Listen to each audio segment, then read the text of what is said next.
You're listening to the Cantina Cast, your home for thought-provoking Star Wars talk. Join Adler and Jonesy in breaking down the latest news, trailers, movies, and of course, your favorite characters from a galaxy far, far away.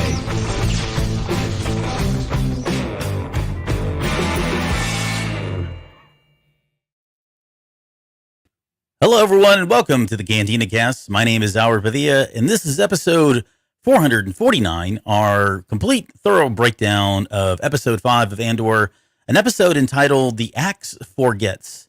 And if you are a fan, if you've been a fan of the first 4 episodes of Andor, I'm going to guess that this one was kind of hitting all the right chords for you. I myself would put myself in that category. I've enjoyed the first 4 episodes immensely, and I really enjoyed this episode. I love what they're doing with the show. I'm pretty excited about what we've got. And we're almost at the halfway mark now at this point. So, but speaking of something else I enjoy doing, every week, joining this man right here on this show, please welcome to the show, Jonesy. Jonesy, how are you doing tonight? You know, I was doing all right until you stopped short of saying, but you know what's really exciting? And you're like, no, let me rethink this on the fly. Yeah. Wow. Sorry, I didn't mean to. Yeah, I know. I should have went with that. Yeah. You are a man of excitement, even though you won't admit it. Yeah. Oh, no, things are going good, man. How are you? I'm great. My voice is almost back. I would say I'm probably at about, I'm going to go with 90%. Okay. 90%. I still got, so, but I feel better. I sound better. I'm not cracking. My voice isn't cracking as it's been doing the last couple of shows. So sorry for the ongoing chronological or chronicling of my my sickness this last 2 weeks, but yeah, it is what it is. You know, we're a little light on the live stream tonight. Not probably partially because it's a Friday night, but also I got the time wrong when we had to reschedule the show from Thursday due to life stuff, you know, popping up, and I left it at 10 p.m. because we were originally going to do it at 10 p.m. on Thursday. And I only just now remember to move it to 9 p.m. like 20 or 30 minutes ago. Uh-oh. And so, well, that's where Jonathan's at because he's normally right, here. Now, I will say this: I got everything else scheduled right, all the social media and everything else. So, right.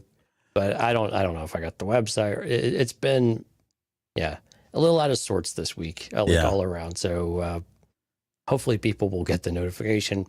Which reminds me, if you're not subscribed to the YouTube channel, you would have got this notification that this disaster of a Friday night show was popping up on your feed. CantinaCast.com/YouTube if you are interested in doing that. Stephanie is in the chat with us tonight, and that's it.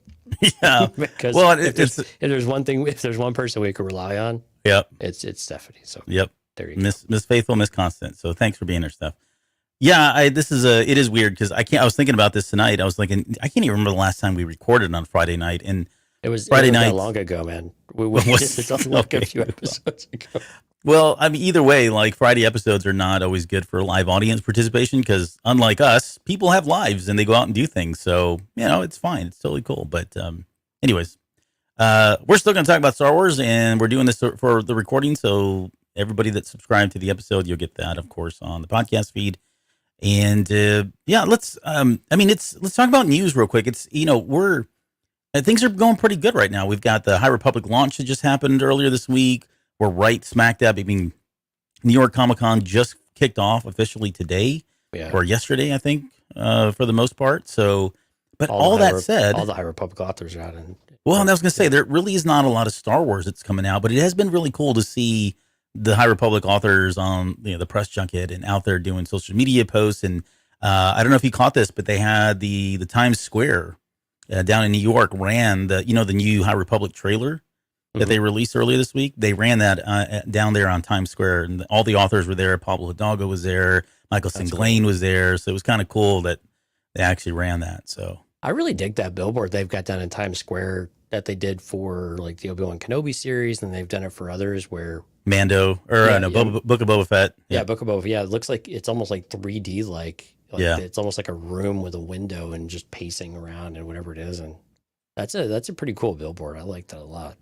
Yeah, it wasn't quite that one, but it was still, it's kind of a big deal to get anything, like to be on, in downtown I have a square feeling there. So Disney just owns that billboard though, because literally everything they put everything on that one, don't they? shh, stop stealing their thunder. It was a big deal.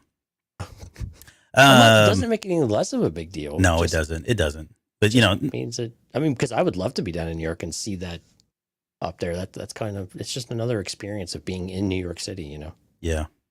But I'm trying to think, like, I don't know that it's probably not a fair, kind of comparison, but I don't know that any of the books have ever like been that publicized, right? I don't know. That they Shadow of the Sith would have been a cool one to have up there. Yeah, there you go. That would have been a neat one to see. Sorry, Adam. I'm done with that one. Yep. That's all right. Adam, when we do the re-release of Shadow of the Sith, when we do the 1 year anniversary reissue, because it's so amazing. Paperback, the next big thing. Oh, that's right. Yeah, we are waiting on a paperback, aren't we? So we'll do that. How about then? Okay, well, let's talk about Patreon. We had a great Patreon show just a couple days ago. So if you've not had a chance to, if you're a Patreon subscriber, you've not had a chance to listen to it, please do so as soon as you can. Great debate, a lot of audience interactions, yeah, with the live feed, and really just kind of talking about all things Star Wars fandom, which is not the most controversial subject. I'm kidding, that's sarcasm. So I think we spent almost a good 2 hours kind of talking about it, and we got a little soapboxy, a little preachy at times, but I think it was good. It was healthy, and I think everybody stayed pretty chill in the chat. That was just you. Okay, I said we because we're a team, right? This is our show, and if I screw up, then you screw up, and if you do good, then I do good. That's usually how it goes. By the way, I screw up, and you take the fall. We do better, and I get the credit. You always need a fall guy. It's yep, important. all of that. Yep.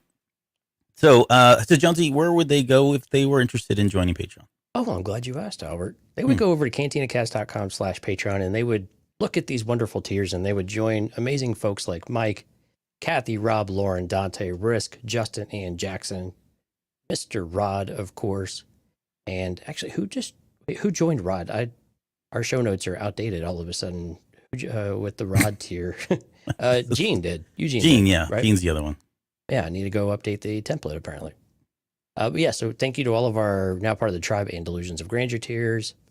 We are in the month of October, of course, so we are going to be getting ready and situated for another From a Certain Point of View.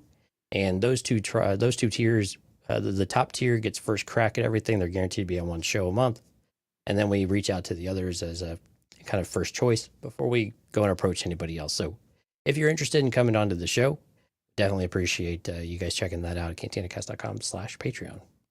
And we'd love to have you. It's been a huge success. It's been really cool to talk to some of our Patreon folks, and we know you're out there. So when you're ready, if you're ready, pull the trigger and do it. So, okay. Everything you put into the show goes right into Howard's pocket. Goes right back into the show. It doesn't go into my pocket, but it pays the bills. That's what it does. You don't get this 1080p for free, folks. Of course, people are like, well, if you want me to do that, you should I want 2K at least. Well, they're probably thinking, I'm listening to this audio feed, you idiot. So, right, yeah, I'm listening in 4K. You're listening in 4K. You're welcome. Okay. It's a thing. All right, the Axe Forgets, my friend. Yeah, so episode written by Tony Gilroy again, directed by Susanna White, who directed the last episode. But I got to just quickly say, one of the things that stood out to me was just the direction of this particular episode. I posted on Twitter that morning after watching it. It's just phenomenal beginning to end.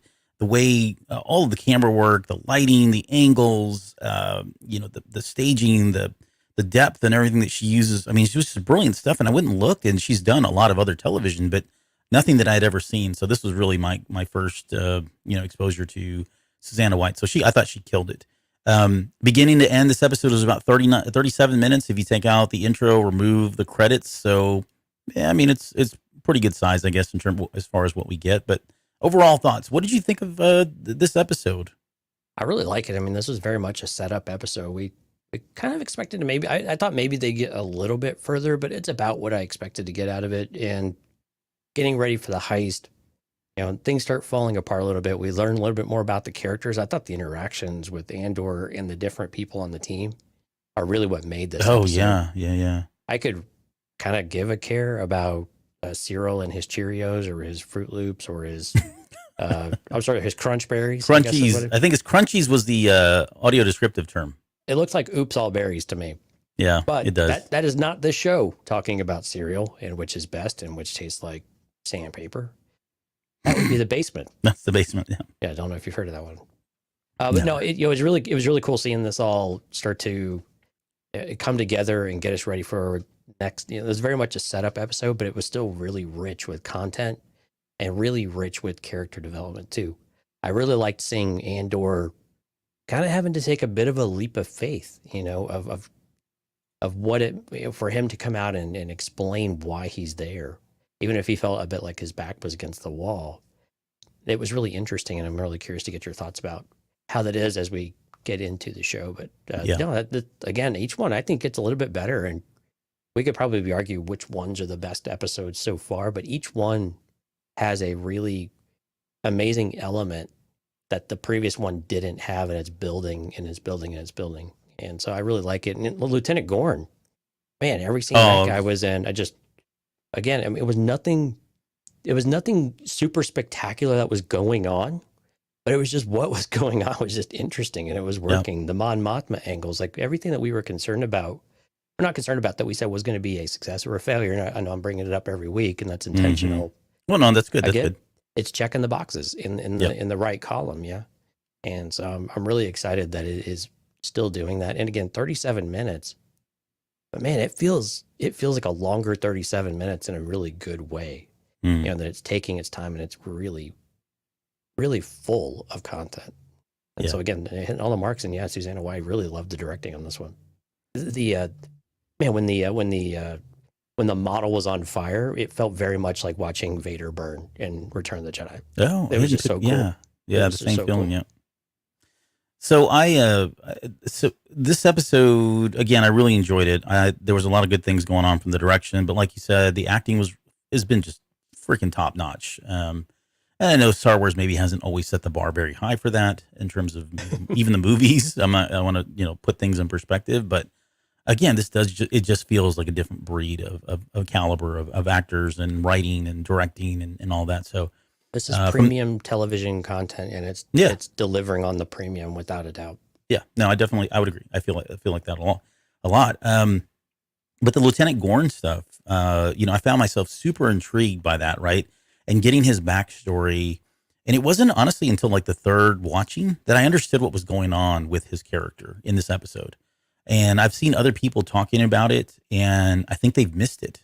So it's not a big surprise. It's not a big, revelation. At least once you see it and you go, oh, okay, I get what's going on here. But once I think you come to terms with what's happening with Lieutenant Gorn, I think you appreciate those scenes a little bit more. So I'll tease that up, and we can talk about that a little bit further. His backstory, I think, was the one maybe weak spot because of the reasoning why he's against the Empire seemed a little bit, I don't know. Light?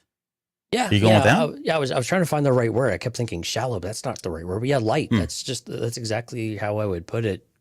And so I don't know if it's real either, or if there's something more, there's something else that we just don't know yet, because Vel may not know everything. But even still, yeah. I'm enamored with the character. I don't even know why. I can't put my finger on it. It's his accent. Maybe so. What else is there? I was going to mention one other thing about this, just generally speaking, and it is similar to episode 2, like in that same sense, right? It was episode 1 was kind of the quote slow burn. Episode 2 was building, and you got the sense that it did a really good job of kind of bridging the first episode with the third episode, looking retrospectively back now. But this one, I think, does an even better job of setting up the tension because just the way it ends, right? It ends almost literally on the cusp of the big event that we know is coming. Right. And just that anticipation, the way they're building up with things, the team dynamic where that's left off at, right? There's a lot of doubt still. And, from all the different characters, especially Andor, right? And we'll get into that specifically here. But yeah, I just thought it was a really good setup episode for part 3. I've seen a lot of blowback, a lot of feedback about, hey, should they have not released these things in chunks of 3, right? Give us 4 1.5 hour episodes as opposed to this weekly 35, 45 minute episodic type things. How would you feel if they did something like that? I can't buy into that. I mean, I get where I understand where the rationale is coming from, but I just don't know that I would agree that that's really the best way to go.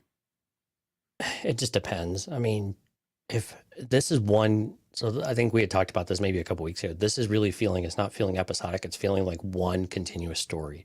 Mm-hmm. And I don't know that these story arc, that there's an arc. And there's some natural arcs that kind of are built into episodes like this or into series like this. But it's very much one continuous story. And how they break it up is kind of, I don't know. If you released all of it at once, sure. You get the entire story. That's that instant gratification of being able to go to the next one and the next one and the next one and not have any pauses. But I gotta be honest, man. I look back at like our lives of consuming content over the 40 plus years you and I have been alive. And man, I'm like, we are this spoiled that we have to have everything like right away. Yeah. You know, right. and that we can't wait a week for TV. I mean, now granted, I say that I feel that pull. I'm like, well, damn it. I'm ready for the next one. Can I just have the next episode, please? Because time's precious, right? Especially as you get older and life kind of consumes you. When you have time to sit and do something, sometimes you have to sit and do it for a while because you don't know when that is going to come back around. But yeah, part of me is like, are we, this is what are we going to die on this hill? No thanks, you know? Right. But yeah, would I want all at once? Sure. Do I like waiting a week? I don't mind it because it makes the show a little easier. But at the same time, though, I don't, I'm not going to go and complain about it either because this is what TV is and what it has been historically. And it's okay if it's still this every once in a while. Yeah, I'm with you. There's plenty of other TV that's not like this. So, I mean, you got all of Netflix. That's their strategy, I guess, Yeah, for the most part. Yeah, I would agree. Okay, well, it's enough talk about our initial thoughts. Let's get into the episode itself. Again, music change with the credits in the intro. Nothing really big, surprising. I do like how they're kind of setting that up, though. It does set the tone for what the episode is. It's very apparent and evident. Let's talk about Karn. Mama Edie Karn, Edie, I guess is they never said her name. It's spelled Edy, so I'm going with, I guess, Edie. How about that?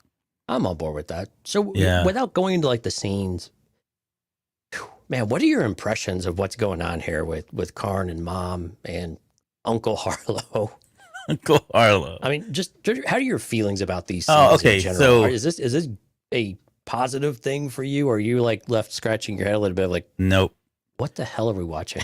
No, this has got Alba written all over it. Like I can watch this crap all day long. It's like mini Sopranos action going on. Well, I was gonna say, so yeah, I would equate it to like some of the stuff that happened in Sopranos, some of the stuff, and I'm gonna use this term. I know people are gonna probably have visceral reactions and like freak out, but there's certain things that happen in Quentin Tarantino movies where they're very questionable. It's like, why is he even showing us this? Why is he doing this? And later on, there's a payoff, right? Right. And so I think the verdict's still out on whether or not there's going to be a payoff for what they've done, the approach that they've taken.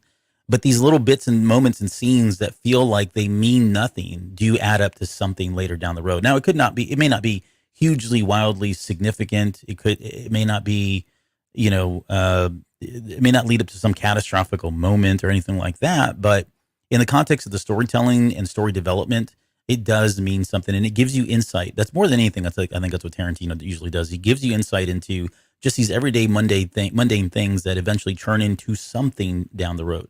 So I absolutely love it. I think the actress, and I didn't get her name, that's playing Edie, she's like phenomenal. Like her voice inflection, her mannerisms with her hands. I mean, it's like she just, you can feel Cyril's like pain and having to listen to her, right? Just going on and badgering him left and right and just being like 13 years old all over again, trapped in the home, can't get out, wants to break away from this person that's just mentally torturing him in any possible way. He can't do any right in their eyes, right? Has never done any right, always does wrong. I mean, just, I don't know. There's something like real about that. And the fact that it's happening to a Star Wars character, I think is just beautiful.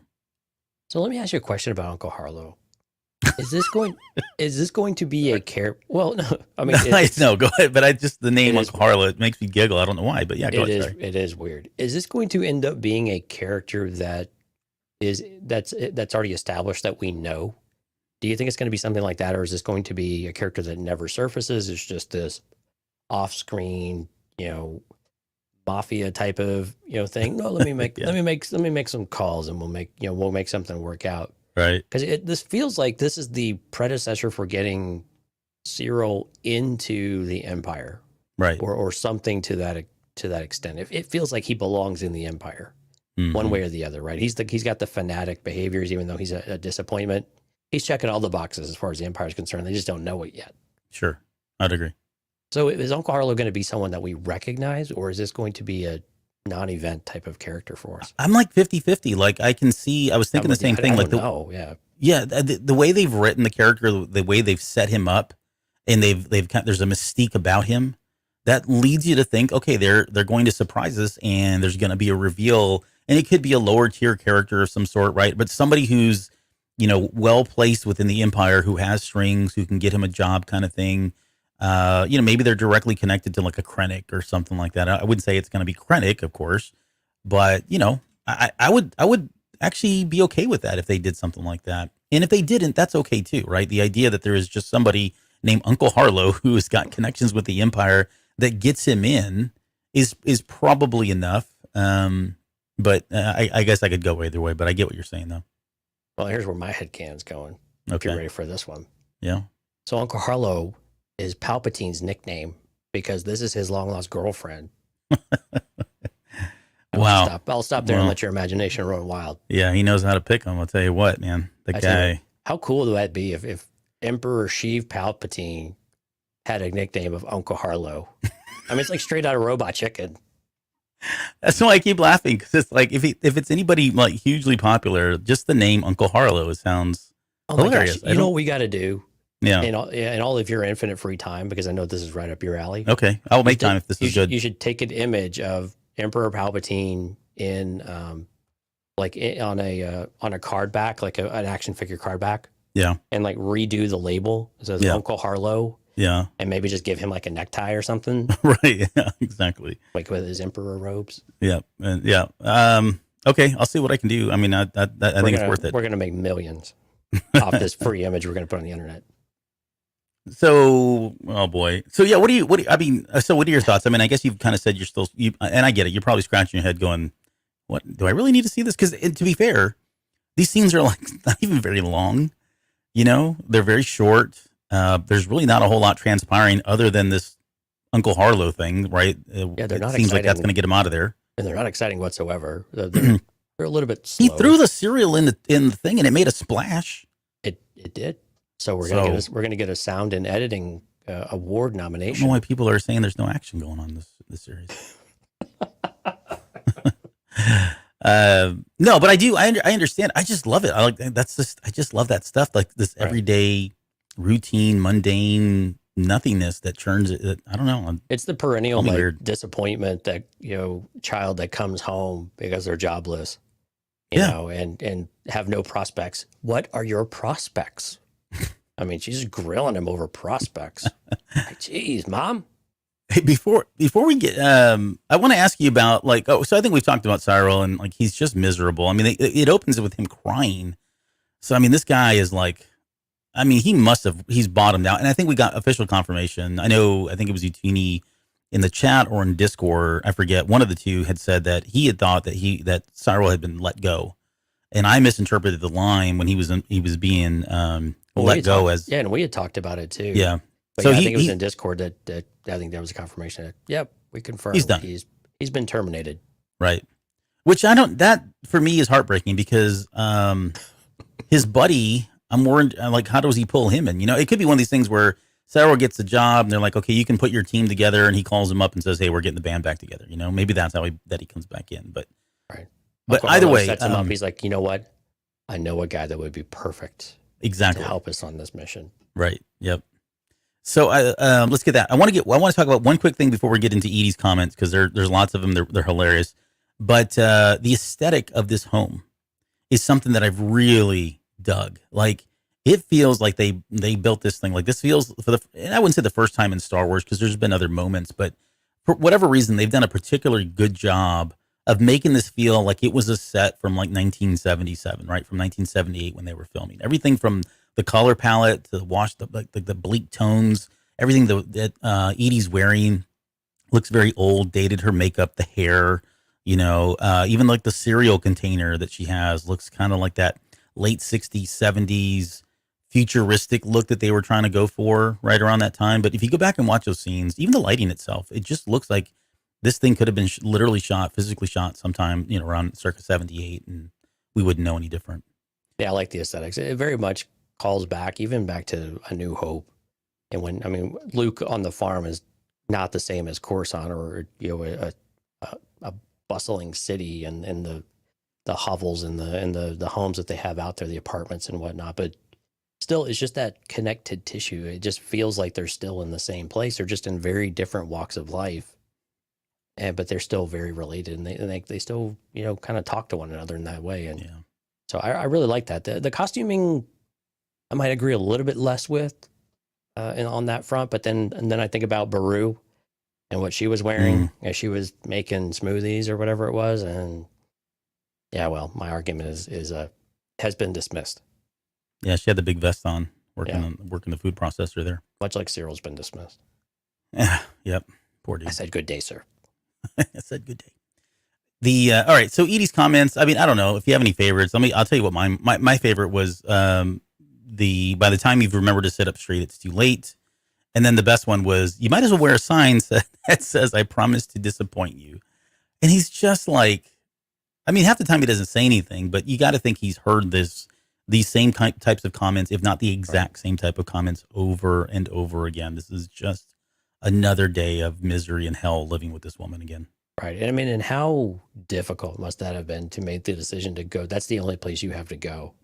Like, you don't have anybody else you could go to. You had no friends whatsoever. You had no, I hate to use the word prospects, but are you, right. He was really that much of maybe not a loser. Maybe it's not loser is the right thing, but maybe like it's a loner.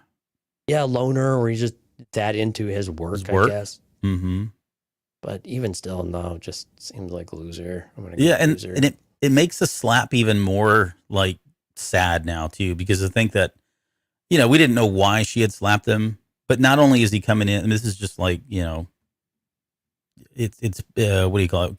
Kicking somebody while they're down, or, it's, I don't know. The fact that he's coming here and he's bottomed out, and he goes to the one place that he has to go to, and he's greeted with a slap, and then it's just all mental punishment at that point. Yeah, being berated and then having to call in this favor. And so I think the most interesting part about this is this favor with Uncle Harlow, because she did something, I guess, to gain favor in this, or for this family. So there was some sort of exchange, right, to where he feels like he owes them to call in this one. But it was really interesting, though, that they've gone on for this long and kind of held it in the hip pocket, which again kind of just keeps up with this, this vibe of things that we've always associated with Italians and more of a mob mentality. And I know those two things are unfair to put together, but those are the stereotypes, right? And then they're definitely playing some of that up here. But I just thought that was really interesting that there's this history. And that's why I'm really curious if this is going to be a character that actually means something to us, or is it just going to be cast away? And I think this is one of those times where I would very much prefer it to be someone we recognize and then actually have some sort of like, oh, okay, type of moment where that's like, okay, I'm on board with that. That's cool. It doesn't have to be anything. It doesn't have to be Palpatine, right? I was clearly joking about that, but kind of. But it would be really cool if it was something that just kind of made sense that we didn't think of, that we're not thinking of. And that would be how he got in there. So like you were saying before, whether that's a Krennic or someone like that, again, why would they call him Uncle Harlow? But again, no one goes by their real names in the mob. So maybe that's not out of the question. It would be interesting to have like this is pure speculation and all that, but like if it was like one of Krennic's assistants or one of Krennic's officers, and there's a scene where she makes a call, or we see Uncle Harlow, and in the background Krennic is there, or we just a way to tie it together. So because somebody like that would have some power, they would have some influence to bring somebody from the outside in as a favor, and just kind of straight line him to the front or up the ladder of sorts, so that they could have a poignant role within the Empire. that might be enough for me just to have that association and not have it be somebody directly that we're thinking or somebody direct, I guess I would say. Yeah, and you know what would be fun? So if you're listening to this or if you're watching the live stream, either drop us a comment in YouTube or send us something on social media or in Discord. Let us know who you think Uncle Harlow is. If you happen to be right, I'll figure out some way of maybe sending you a little special something. If it, I don't know, just for fun. Yeah. So reach out to cantinacast.com/Discord if you want to do it on Discord or of course in YouTube or wherever else. And I'll keep track of it. And if you get right with who Uncle Harlow is, I'll find.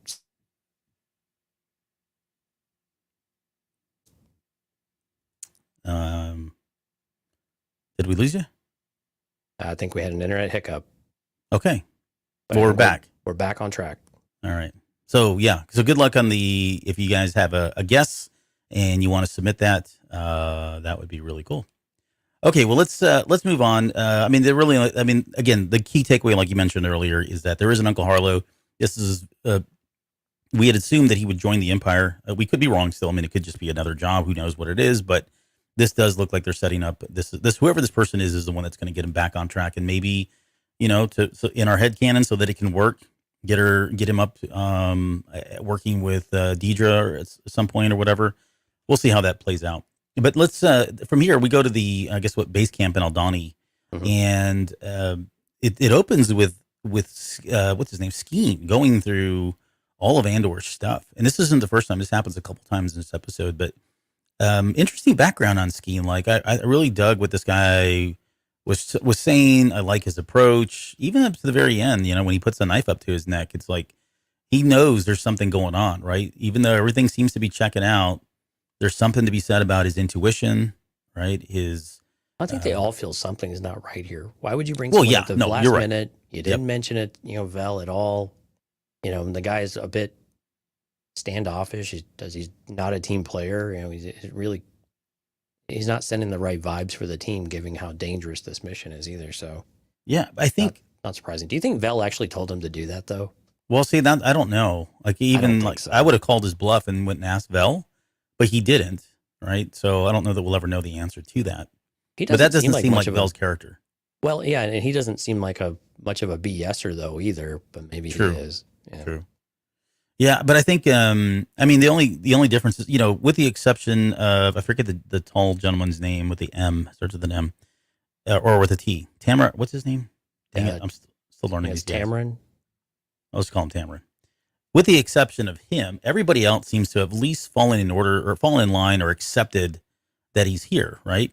They may not be 100%, but those two characters, and especially Skeen, are like, I'm not buying this. This is too dangerous. There's too much at risk here.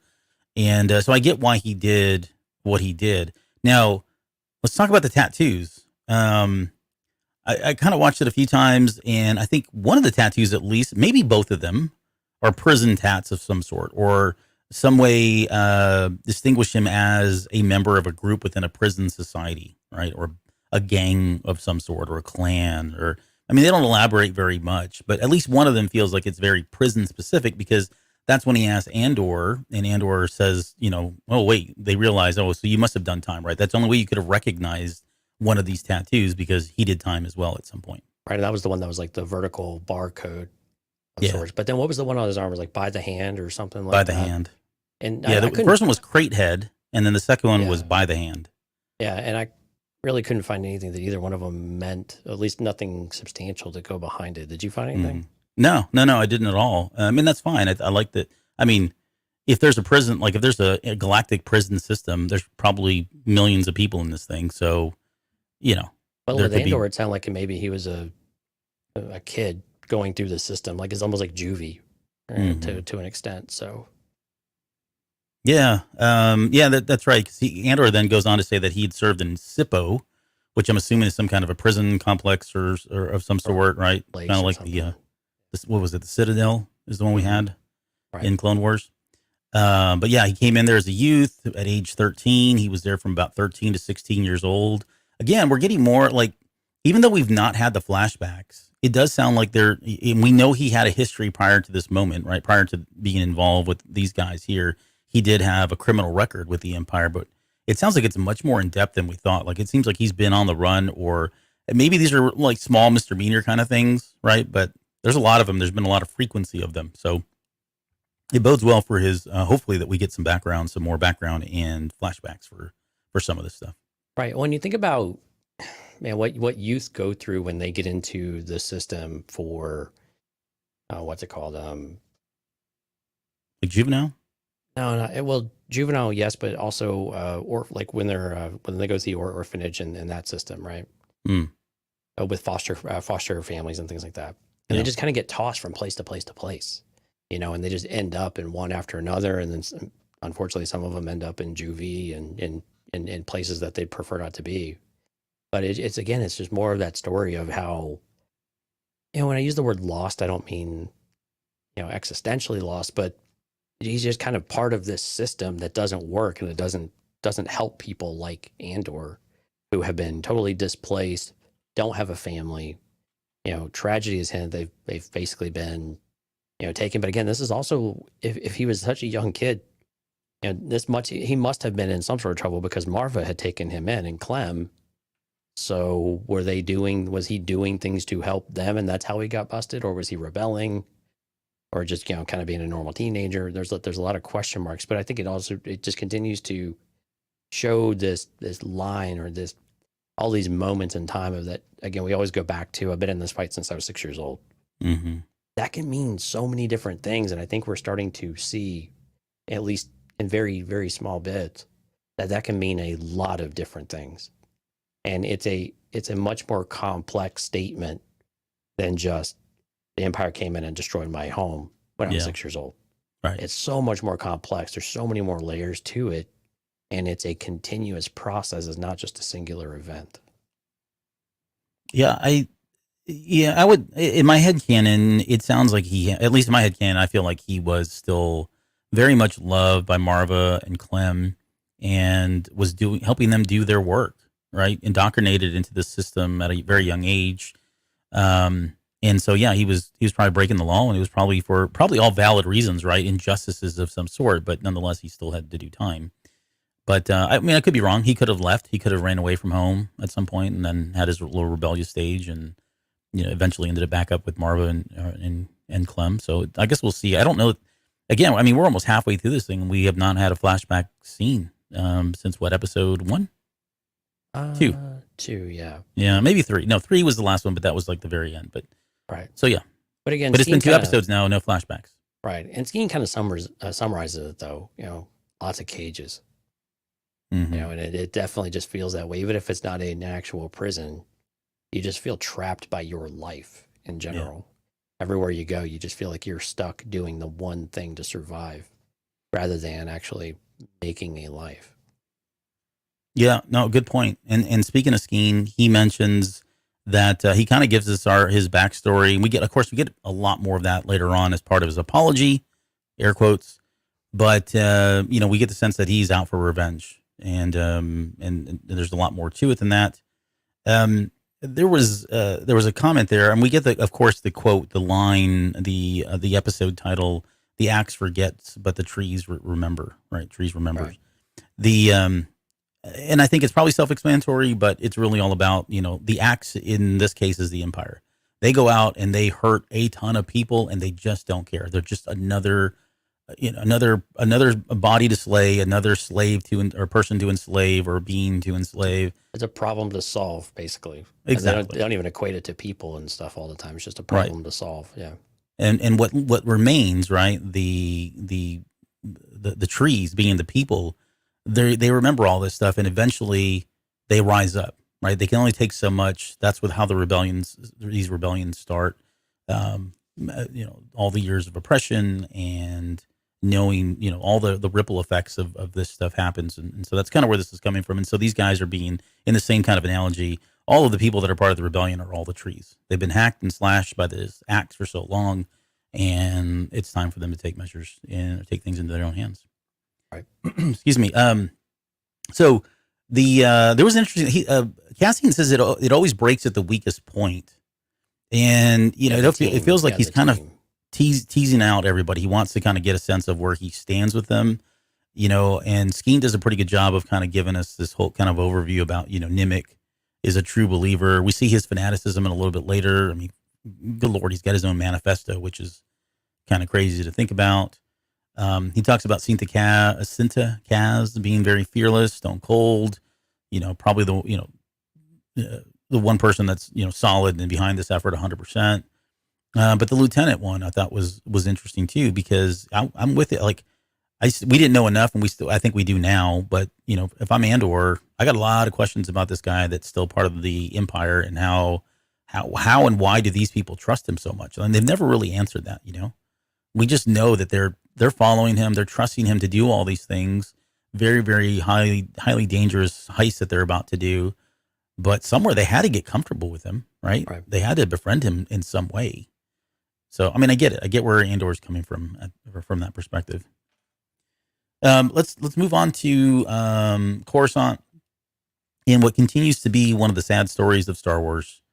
Mon Mothma, they're adding so many dimensions to her character that I think we had some of this in Legends, but not to this extent. And we see Perrin, we see her daughter Lita. There was a comment. I know. So Lita, just quickly, the daughter was in.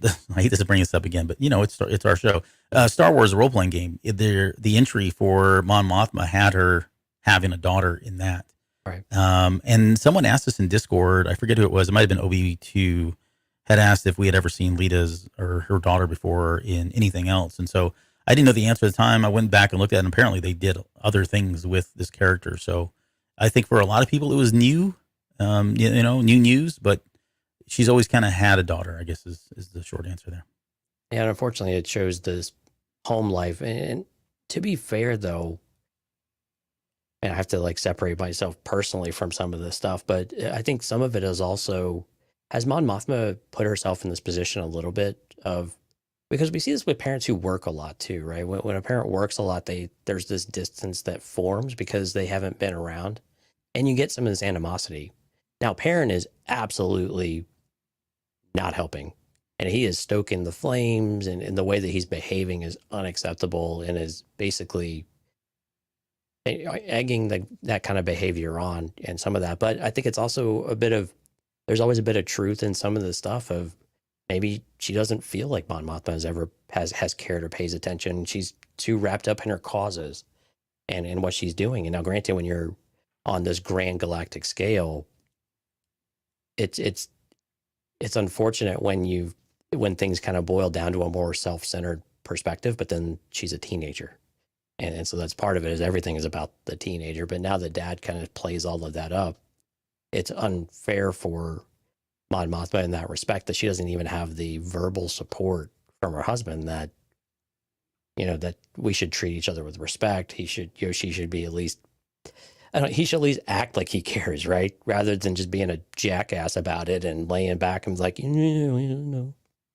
yeah, she's not wrong, kind of thing. And it's just BS, that he doesn't do it. But I also recognize that Mon Mothma's probably a bit of a workaholic too. Mm. And so it's a combination of the two, but this is why marriage and raising a kid is a team sport. Yeah, it's not a single player sport. I definitely see that. I think I have a different take on it. And I'm trying to not get emotional here, because this is the stuff that I really enjoyed about this episode. That whole family dynamic, I was never part of that. Thankfully, I never had a family like that. But I've been around other friends and in other relationships with people that had families like this, and so I've gotten to witness this stuff firsthand. And so my perspective, I guess, my take on this, and I would agree. Like what you said is probably one reason why she's being treated the way she is. Right? There's probably blame in there for everyone. Right? Mostly on parents' side, but maybe she does because of her workaholic and work ways as well. Another reason, though, and this is probably more in the defense of Mon Mothma, is sometimes people like Perrin are so toxic. They're so selfish. They're so self-centered that they manipulate the child and manipulate people in the family to believe that is really what's happening, right? So for every time that she did step away because of work, that's when the parents step in and say, look, your mom's not here. She doesn't love you. She doesn't care about you. She doesn't care. She's so wrapped up in her own work, doing her own thing. She's not giving you any time of day.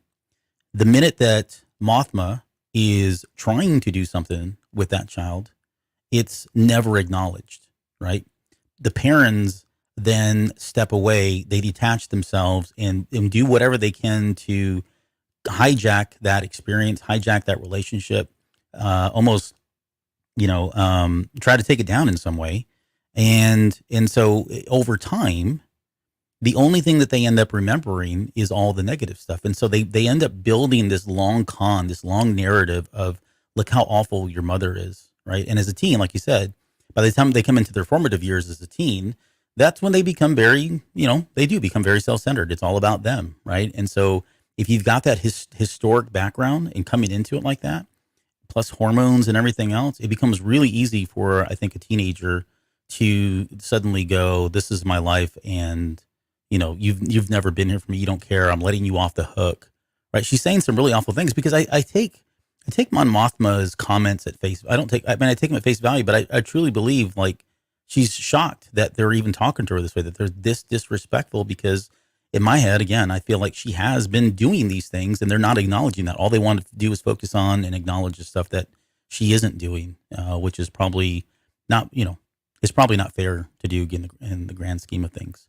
Yeah, either way. And I agree with you. I mean, and that's clearly what they're trying to get across too, that while Mon Mothma has a very heavy weight and a burden from what she's trying to accomplish in a more galactic sense, she's not necessarily neglected her family, at least to the extent that maybe they feel neglected. And maybe that's us trying to color it that a certain way because we want to be in defense of Mon Mothma because she's such an important character. But when you see the behaviors and, like you said, kind of that toxicity from Perrin, where he's just willing to let everything linger out there and not show the respect to his spouse when their daughter is speaking in a certain way and and resisting and revolting, is definitely not. It's not acceptable, of course, and both parents have to be aligned. And of course, this happens every day, unfortunately. But this is it's pretty upsetting to see it. Yep. Yeah, I mean, he's so apathetic, right? When it's just them two, he's been very apathetic. And we finally get some kind of emotion from him later on in the car, right? And we'll talk about that because that was a very interesting scene. But he's so apathetic for the most part. And then so then this moment now, their daughter is revolting, essentially. She's saying things that, again, I feel like are probably not true, taken out of context, things that he's planted, long ago, and he's manipulated her to say these types of things. And yet, I forget what she says, but she looks at him like, you're enjoying this. I mean, basically he says something to that effect, right? He doesn't say anything. Like you said, he doesn't step up. He doesn't step in defense. So what he's doing is by not saying anything, he's saying everything about that the daughter's right, even though she's probably completely wrong or has gone, blown this up to more than it really needs to be. Because he doesn't say anything, she feels vindicated. The daughter does. She feels validated. Like, see, my dad's agreeing. Mom's not really putting up much of a fight. She seems upset, but you know what? That's what she's going to say because she's self-centered. So it just continues to be that narrative. And he's just kind of like loving it. It almost feels like he's relishing in the fact that he's created this situation and he's not doing anything to stop it. So he's just empowering her. And I don't know. It's a horrible mental, emotional fight that's happening that, again, like you said, happens every freaking day in real life sometimes. So anyways, it's unfortunate that he's resorting back to his own kind of self-centered view of why he doesn't get in. It's almost like he's attention starved as well. And so this is the only way that he can punish her for all of the ways that he feels, right? And he knows the most effective way to do that. She could probably let his crap kind of roll off.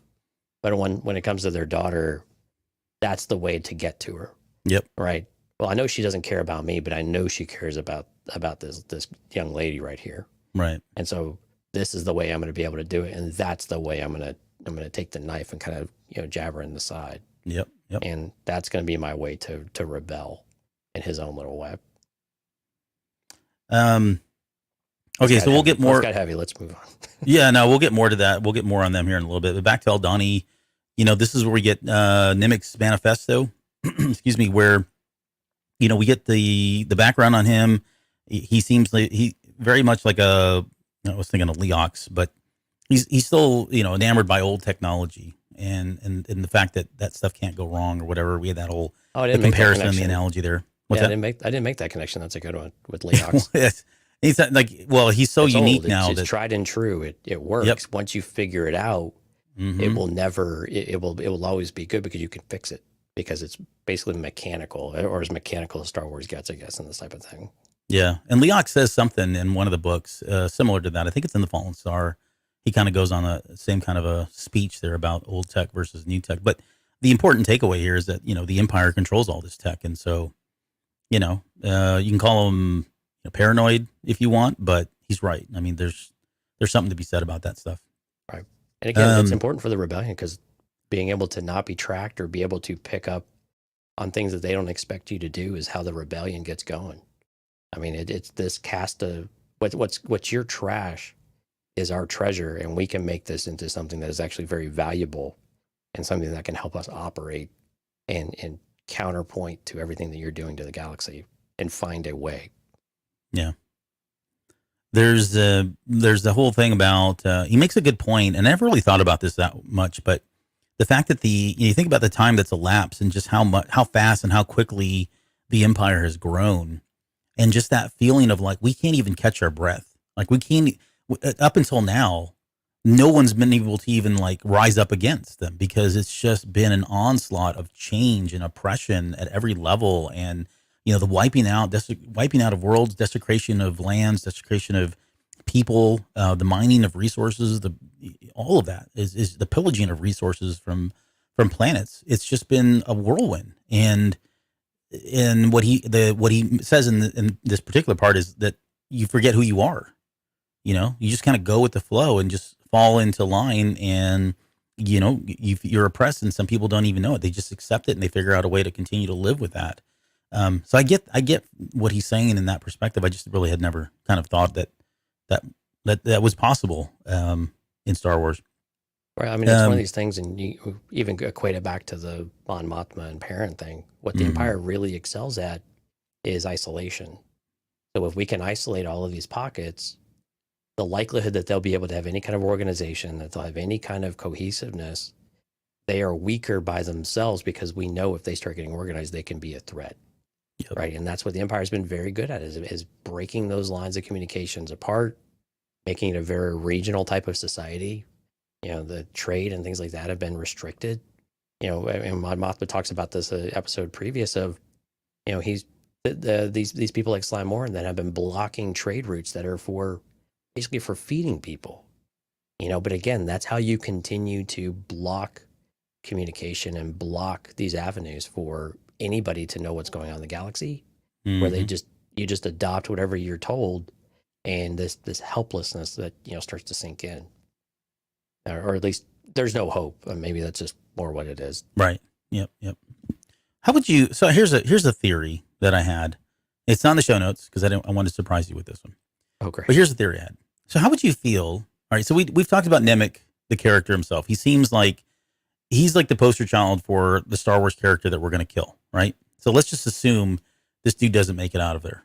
His family crest is going to be the new Rebellion logo. Yeah, right. That's exactly. No, that's not. We're going to take Starkiller away, and we're going to plug Nimic in. No. I'm not saying that. But let's say we've been talking also. So let's put that aside. Okay, Nimic is probably going to die in the next episode. We've also been talking about like what is it that gets Cassie and Andor on board with the rebellion?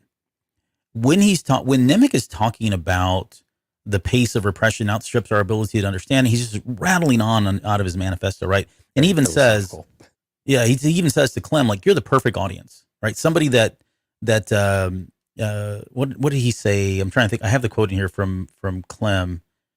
Sorry, he says that he understands it. So sorry, I'm trying to think. I know what I'm against. Thank you. Yeah, I know what I'm against. Everything else will have to wait. Okay, so somebody with that mentality, like this is the perfect audience for somebody like Clem who's written this manifesto. So how would you feel if it was one of these situations where Nimic dies, Andor picks up this manifesto at the very end of it, and through reading it, And it's similar to like real life. I mean, people pick up, these different manifestos and or watch YouTube videos or whatever, and that's how they get indoctrinated. That's how they buy into this. But with something like that, him reading this, and then over the next 3 episodes or 6 episodes or whatever we've got left here, it's him constantly going in and reading more and more about what Nemec has written, and that's starting to resonate with him. And him, that's not necessarily the only thing, but all the things combined, and having this manifesto that he keeps and continues to read and learn from really kind of opens his eyes and gets him into the rebellion. No, I don't like that. No. And maybe that's because I don't, maybe that's unfair. Maybe I don't view Andor as a scholar. He's very much the boots on the ground guy, the guy that you need to go and make things happen and can be that difference maker. But he's not going to get up on a podium and say some inspirational type of speech, which is where manifestos and things like really inspire people, is to become more vocal. And Nemec is very much like that. He could sit there and get on his soapbox and start to, relish in the words that he said, and be able to say, these are the don't you understand, don't you see? And for me, a guy like Skeen, while he's a bit like Andor in a lot of ways, he has this philosophical element to him to where he would be able to pick something like that up and actually be able to translate that into real world action, where I don't know if that's Andor's strength.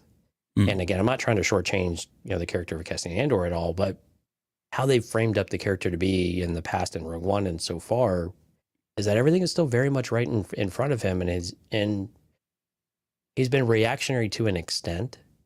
And I don't know how a philosophical doctrine would change his way of thinking so considerably to where it would snap something for him in a completely different way, because it's just words on a piece of paper from a kid. And he hasn't, and I don't know that Andor gives a lot of credibility quite yet to what the experience is that this group of people have been through. I think he's learning it, and so maybe that'll change. Yeah, but he just doesn't strike me as the philosophical, type of person that would then take that and do something with it, which is what Nemec wants to do. It's a philosophical doctrine. It's supposed to be shared and read by everybody else, and continue to be elaborated on and championed. Andor's not that guy, to me, at least. Okay. I'm still struggling then. If that's not the case, I'm still struggling with, and maybe it may be premature, but we're coming up on episode 6 or the halfway mark now. Mm-hmm. Like, to me, the events that are about to transpire, I don't see where the stakes are. You know what I mean? Like, these are people he doesn't know. He's only known them for 24 hours or less. Right. We don't know anything that's going on with Bix and all them. I mean, that's more of the emotional tie with his mom and all that. So, and it feels like we're so far removed from that. So I'm just trying to think, like, how are they, and maybe they don't. I mean, that would be disappointing if we don't get the reason why he is so fanatical by the time we get to Rogue One. Maybe they save that for season 2. That seems kind of a waste in my opinion, but I mean, with 6 episodes left, there's got to be something that's that catalyst, right? There's got to be something that triggers him. And I don't think it's these guys. Like, I don't think he dies. And if he gets the money, then that story ends, right? Like, what happens when he gets all this money? He would just leave. But I guess I have to go back and look at where's Andor at in Rogue One. I don't necessarily view him as fanatical. It's more that he's experienced so much loss, and he knows the Empire needs to be taken out, and he's the one to do any little piece to help this broader rebellion, but he will get in there and do the dirty work. And so I view it as maybe I'm viewing Andor as a different person than maybe you're hoping he'll be, or what you think he could be. Because I think that's probably it. Because I think what we might end up seeing is that we will see these losses chip away to where Andor starts to see what the impact of that is, and he feels it, and it resonates with him. But he sees that there is something here. There's something, or these people, if they can just get enough people to be together, and they can do these small jobs where they're successful, but there's loss. They're successful, but there's loss. There's always this but. But at some point, he understands that they are making progress, and that they are on this precipice of doing something better and bigger, that the whole galaxy, that will really change the whole galaxy.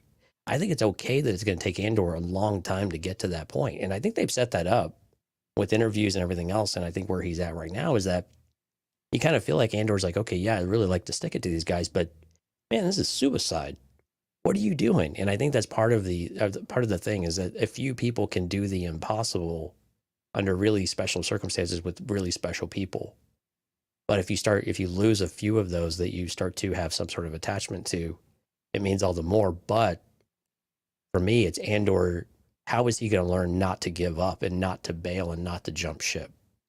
And so those are the parts I'm really interested to see. What is it going to take for him to get there? And really the only way that happens usually is with relationship, but that's a really fine line too of jumping off. And again, we know the familial and the relationship aspect has got to come back into it. But in this moment in time, he's kind of learning what it's like to be out on his own in the actual, rebellion, which they actually use the word, I guess, here. But yeah. Anyway. Yeah, no. So I think you're right. Like, I think it's different expectations for Andor. I think mine's primarily based on the press tour that they were doing, and Tony Gilroy saying that we were going to learn why Andor became so dedicated to this cause, and that he would give his life up for the galaxy for people that he didn't even know. Right. And to me, that is somebody who's bought into an ideal, right? And not necessarily a cause, right? It's more than that. It's that fanaticism. It's like the terrorist thing that we talked about, which we should do a Patreon show on that, by the way. I've been thinking about that more. But nonetheless, like, so I guess maybe they weighted that heavier than it really is. Because if it really is just about him serving a role in the rebellion a little bit later and knowing that the stakes are high and doing it for, freedom and oppression, I think that's one thing. But if he does go down a path of subscribing to an ideology, that ideology has to come from somewhere. And I guess what I'm saying is 6 episodes in, we don't see that ideology. We see it now with Nimic. That's the closest thing we got in this manifesto. But beyond that, I don't know where else where he's gonna pull that in. But if we step back, we still have 18 more episodes to go. I thought there was only 12 in this one. I'm just mean in totality before we get to. Oh, right, yeah. No, and that's what I said. Yeah. Like, if they go into season 2, then that makes sense. But I don't want to wait till season 2. Well, and I don't either. And I think season 1 is going to be about getting him to that place. But we're going to have to see a couple more things happen. I think it sounds like we both probably agree there. There's got to be some major milestones here. Something has to happen. It has to be maybe not dramatic, but it has to have a impact on him in a way that we maybe aren't understanding or expecting quite yet. Yeah. Because a bunch of strangers and one of them dies, well, that's sad. Sure. But did he have anything invested? Did he have anything invested in them, especially with this cause, and what's going to bridge that gap? So I understand where you're going with it and why I understand your it feels at odds right now. Well, yeah, and your eagerness to kind of get there quickly and get there soon, maybe not quickly, but get there soon of understanding, okay, what is it that's going to give us that idea of what is it that's going to be used that flip that switch? Yeah. Or at least start to see that mental model start to shift. And it's not evident yet. We don't have it quite yet, even though we see, a few breadcrumbs here and there, but they're still very, very vague. Let's move on. I want to talk about this quick moment here where I thought it was great. This whole scene where Andor is calling them out for like not knowing, like they had a major piece apparently, and I don't know the ins and outs. I mean, I get there's a way that this thing launches off of what the heck was it called? I'm trying to remember. It was a track launcher of some sort, right? It's on some sort of rail, and there's some sort of manual clutch and things like that. Yeah. Star Wars science, right? Is there okay? Right. But whatever it is, I mean, it would seem like it was pretty significant. But I thought that was hilarious that he was calling them out on that. I love the way he was interacting with them. He's like, "You don't know how to get off the runway, do you?" Like the way he delivers that line, it's almost like, I can't believe this. Like, what the heck were you going to do? Like, what would you have done without me? He essentially says that same thing. Like, they would have called it off. I mean, and that comes out later, right? Yeah. Well, she says we would have figured out, but that's BS. I think she's trying to save face. They would have called it off. Yeah. I mean, but I mean, this is the thing, though. I think that Andor's starting to recognize, though, is that this is what the rebellion is. And it's not what the rebellion is right now in this moment. It's what the rebellion continues to be for a very long time. Yeah. It's like very just barely good enough. Sometimes. And we'll figure it out. Yeah. I mean, you see a chance. Is it a good enough chance to take? And if the answer is yeah, probably, then you go for it. And you hope it's not a war of attrition. And I think that's the thing here. And again, I think Vel is saving face though too. I think she's also coming in and saying, well, we would have figured it out, when really, no, Luthen would have scrapped it. because he knew they were short. And when they said they were a person short, they were a skill set short. Well, yeah. And then that's what, specifically, if they weren't able to get Cassian, this thing would have been junked and it just wouldn't have been possible. Yeah. And that's why at the very end, they kind of hit home the fact that Luthen was, I think he probably knew this, right? He knew there were gaps. And that's why it was so critical, so vital for him to get Cassian Andor on board, because he was going to be the missing piece to pull this off, which the way they're setting this up, it feels like this is going to be kind of a huge moment. That last line of, by this time tomorrow, everything will be over with. And he says, or it'll just have begun. I think this is really going to begin a lot of that for him. So, right. We got like a little training montage. I'm going to jump ahead and kind of combine these things together. Sure. I'm calling it a montage. Yeah. I think there was music, so it qualifies in my book. I won't argue with you. But yeah, there was a huge moment for Cassian Andor in his ability to recognize things, right? That whole, he shoots with the left hand, he shoots with his left hand, right hand, favors left, but shoots right. Right. His attention to detail. Mm-hmm. Right. And so this was kind of like it was very much like a Bourne, with that Jason Bourne quality of them, where you don't think they're paying attention, but they really are. And to an extent that most normal people would not. And that's what sets them apart, right? That level of detail and attention. And I like that's why Luthen calls him the thief, Andor. Because that's what thieves do, right? Thieves are very observant, and they notice the things that you take for granted to use their advantage. And yeah, I mean, observation skills are exceptionally important in jobs like this. Sure thing. What do you think of the TIE fighter flyby? That was pretty cool. Yeah. It seemed pretty loud. I got to be honest, I wanted to be a little more critical about it, but I'm also hesitating not, because I felt like step outside my Star Wars and get into my movie making mentality. Their reaction wasn't really all that shocking. I mean, it was cool. They were like, hey, cover the guns and make sure there's nothing. It's just a flyby with the farmers, right? That's the idea. Mm-hmm. But they didn't really seem like all that surprised. Yeah, they were covering their ears and stuff, but for something that close, that low, basically getting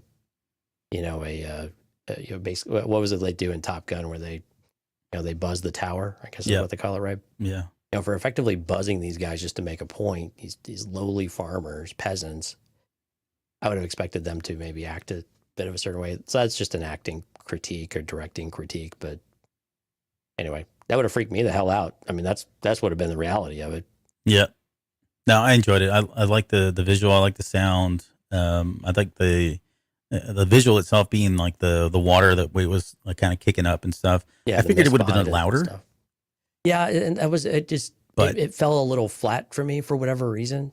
And I don't know if it was just the combination, and I agree, it wasn't quite loud enough. I would have expected that to really just, really pump your speakers really loud and make you feel it, that it's like right there with you. Stop watching it on your phone. You gotta put it on. I didn't. I watched it. I'm just kidding.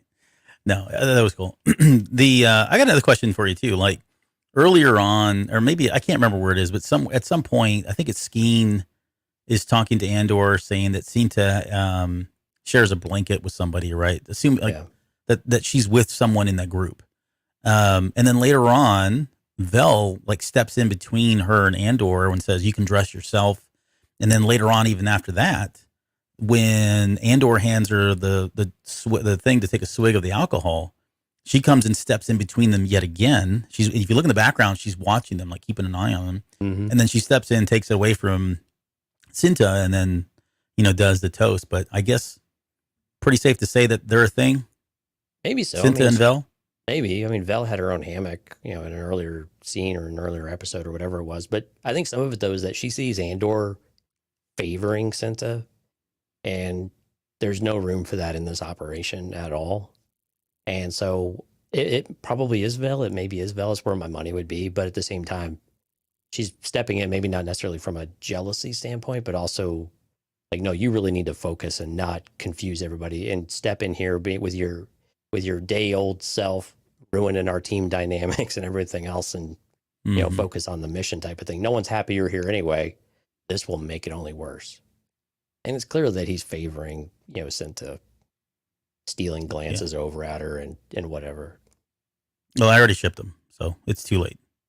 Well, Cinta just because if you ship them, then one of them's going to die. Bye, Senta. By Cinta, yeah. Vel probably will stick around.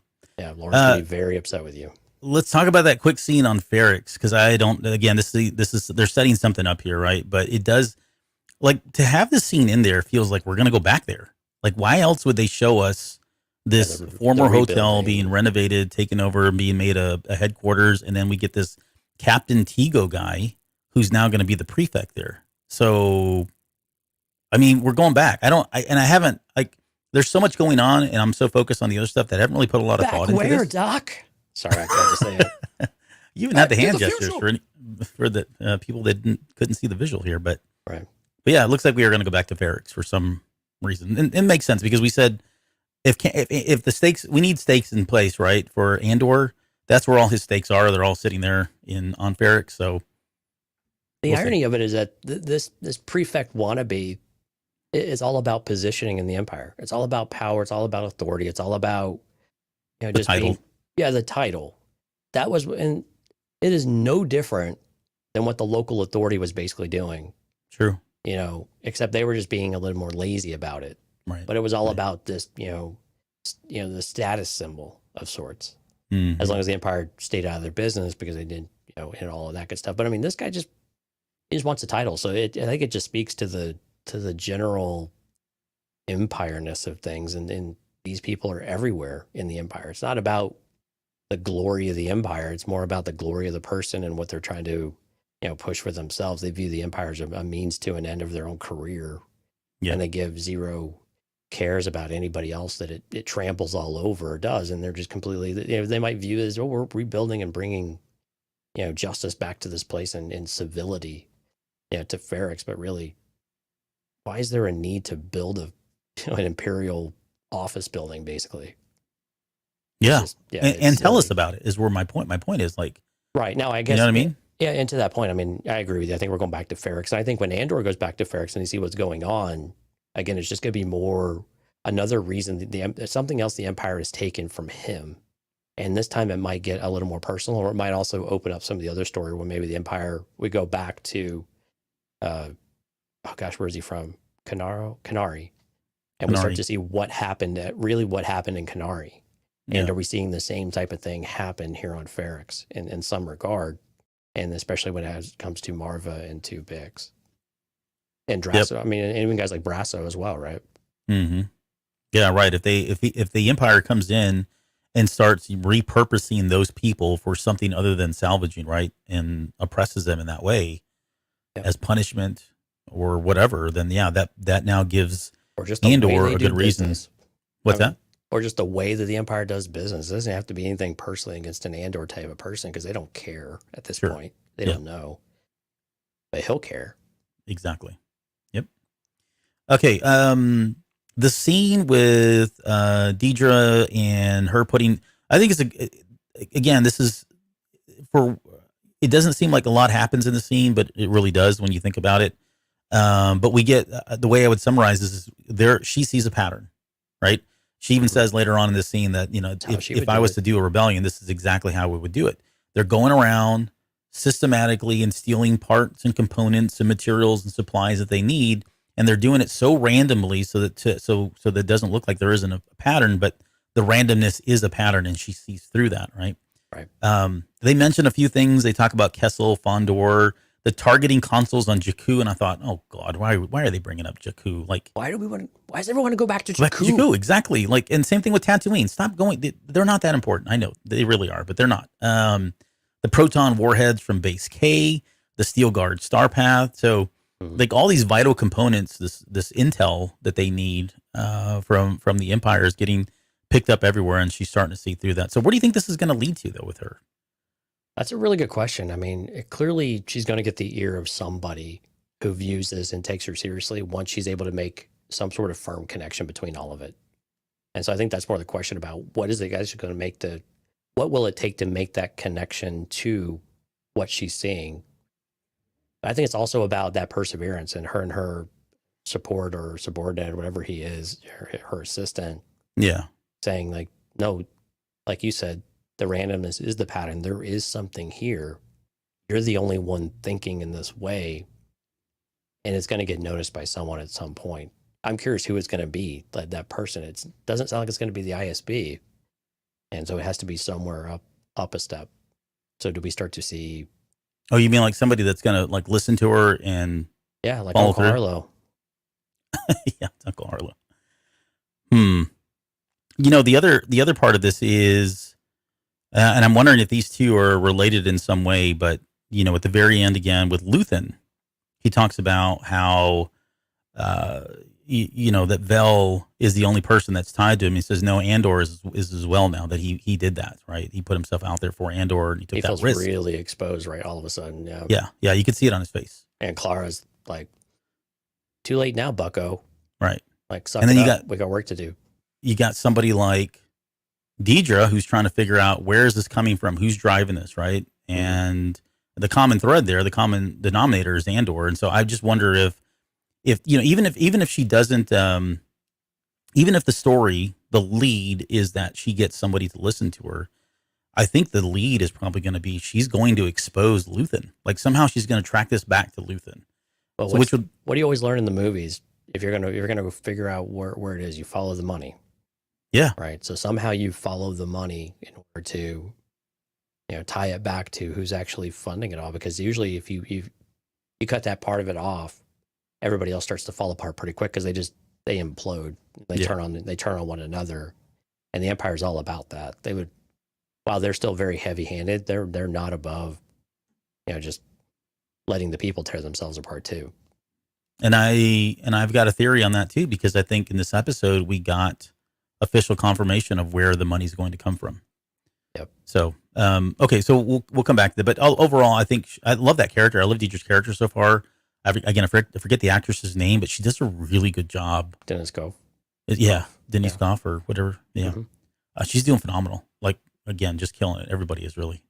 I'm really curious to see how she gets her kind of foot in the door with someone who will listen, and I'm really curious who that person is going to be her advocate, to where she's really going to then take off and become. And again, we're kind of looking to see who's going to be the actual villain of the series. Is it going to be a Karn, or is it going to be a Deidre Miro, or is it going to be somebody else? And these are all just the lackeys, right? Mm-hmm. But who's actually going to take those reins? And again, I think in theory, it seems like it would be Deidre and Karn, but we'll have to see. Right. Yeah, we'll have to see.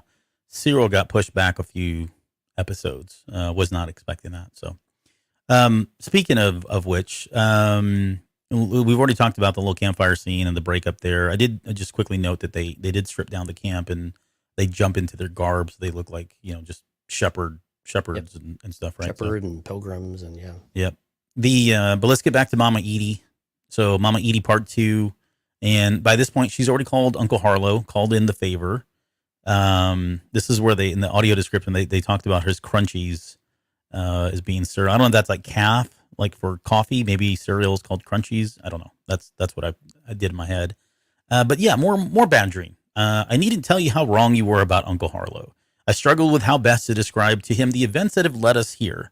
I love that she puts herself in there. Like this is all like she's a part of this when she had nothing to do with any of this stuff. Right. But now that she's got credit, right now that this favors her in some way, being in the good light of the good, prospects of Uncle Harlow. Now it's we or us. And then like the one that just really sucked is when she told him, "I'm sorry." I told him how sorry you were about what happened. Like you're not doing this dude any favors. And he looks like he just wants to punch her in the face at this point. Like, yeah, he's probably justified. Yeah. And then the last one, which was my favorite, this one was large enough mistake to be deeply educational, talking about how this was a big life lesson for him. So again, and another scene and that's really how it ends. Like there's really not a whole lot to it. It's just teasing us that Uncle Harlow, or this position that Uncle Harlow is going to help Cyril get into, has happened. But I know people were scratching their heads with the way this was set up. So, and again, you don't have any prospects. Okay, I want to talk about Lieutenant Gorn, because for me, like he was the standout character. And the way I put this together, I just kind of combined all of Gorn's scenes because he has these little small bits and pieces. And like I said earlier, it wasn't until like the third watch that I really understood what was going on here, because I didn't even get it. I didn't understand. I was like, okay, yeah, this is cool. They're just showing Gorn. I think they're a little bit deeper than that. I think a lot of people are kind of haven't really seen, I guess, the point of these scenes. But I did love his character a whole lot. But let's talk about that very first scene with Kimsey, right? He goes up on the gantry there, and he's talking to Kimsey, who's this, I don't know what this guy does. But they kind of make some, short chit chat talk about how the air base is going to be moved up. It's further down, on Aldhani. They're going to move it up. It's going to be closer there. That makes sense because they're at a higher elevation, et cetera. That's really not the big moment in the scene. Right, and they're going to expand this facility. It's going to be the focal point in the system potentially is kind of where it sounded like it was going. Yeah. But the part of the scene that's important is when Kimsey's talking about the smell of the people. Like they're having this conversation and you look at Gorn and look at the way he physically reacts to that. And then when he says, I think he says something to the fact of like, yeah, wait till there's 1,000 of these guys here. What's that going to smell like? Right. You can see on Gorn's face he's upset by this. Like it's like upsetting for him that this has been said now. Right. And again, this ties back to what we learned about him with he fell in love with a local woman, which again, it kind of seemed like a throwaway story at the time. Yep. But like you're saying, it very much ties in with the way that the Empire views people who are beneath their boot.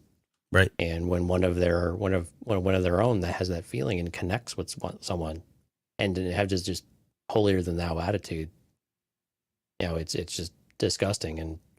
But that's always something I don't understand about Gorn. Is that Gorn really, what does he believe when it comes to the Imperial doctrine of things, right?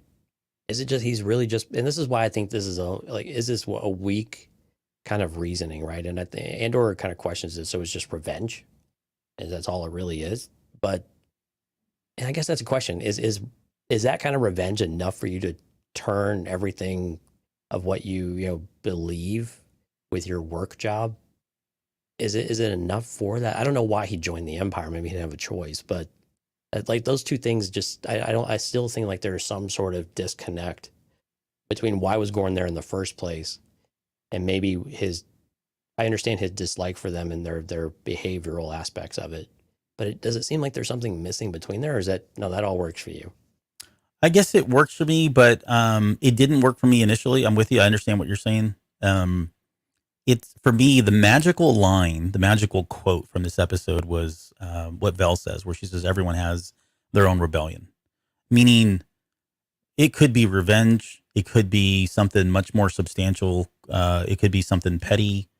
You never know, right? You never know what people are going through. You never know why they do the things they do, but to them, it could mean everything. And for Gorn, I don't know what his relationship was with this person. I don't know the conditions in which she died or, what they did to her.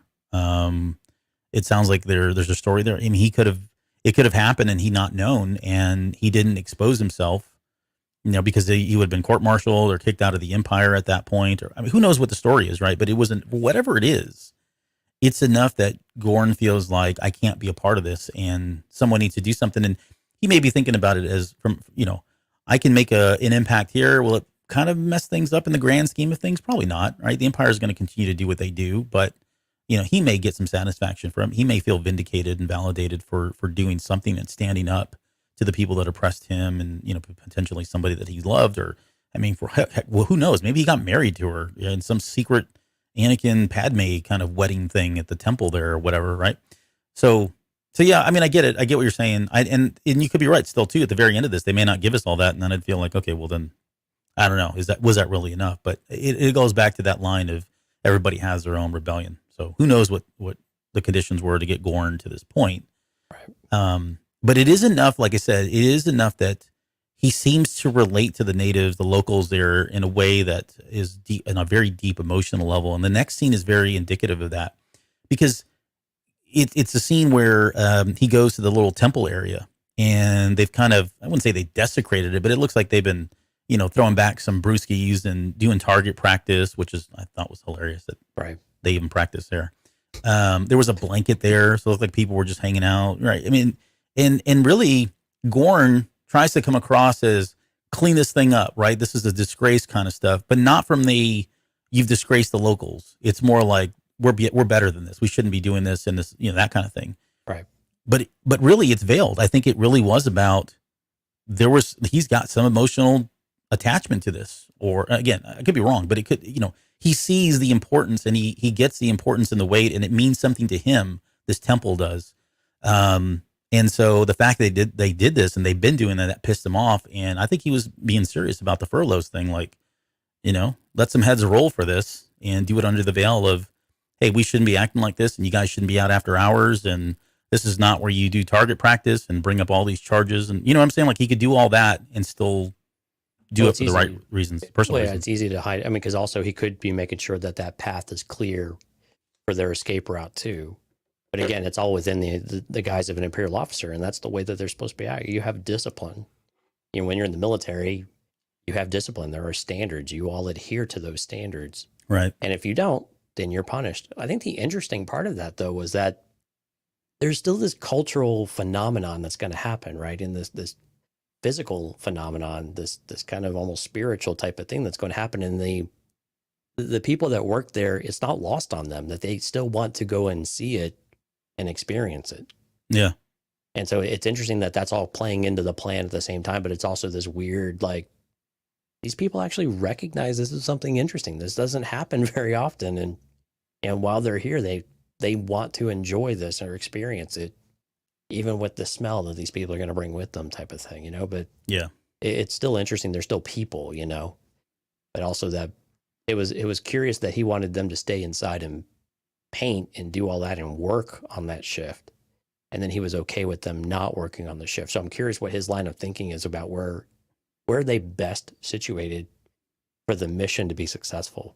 And I had a hard time understanding which one might be better for them, coming out or getting in or getting out. Which one would it be? Yeah.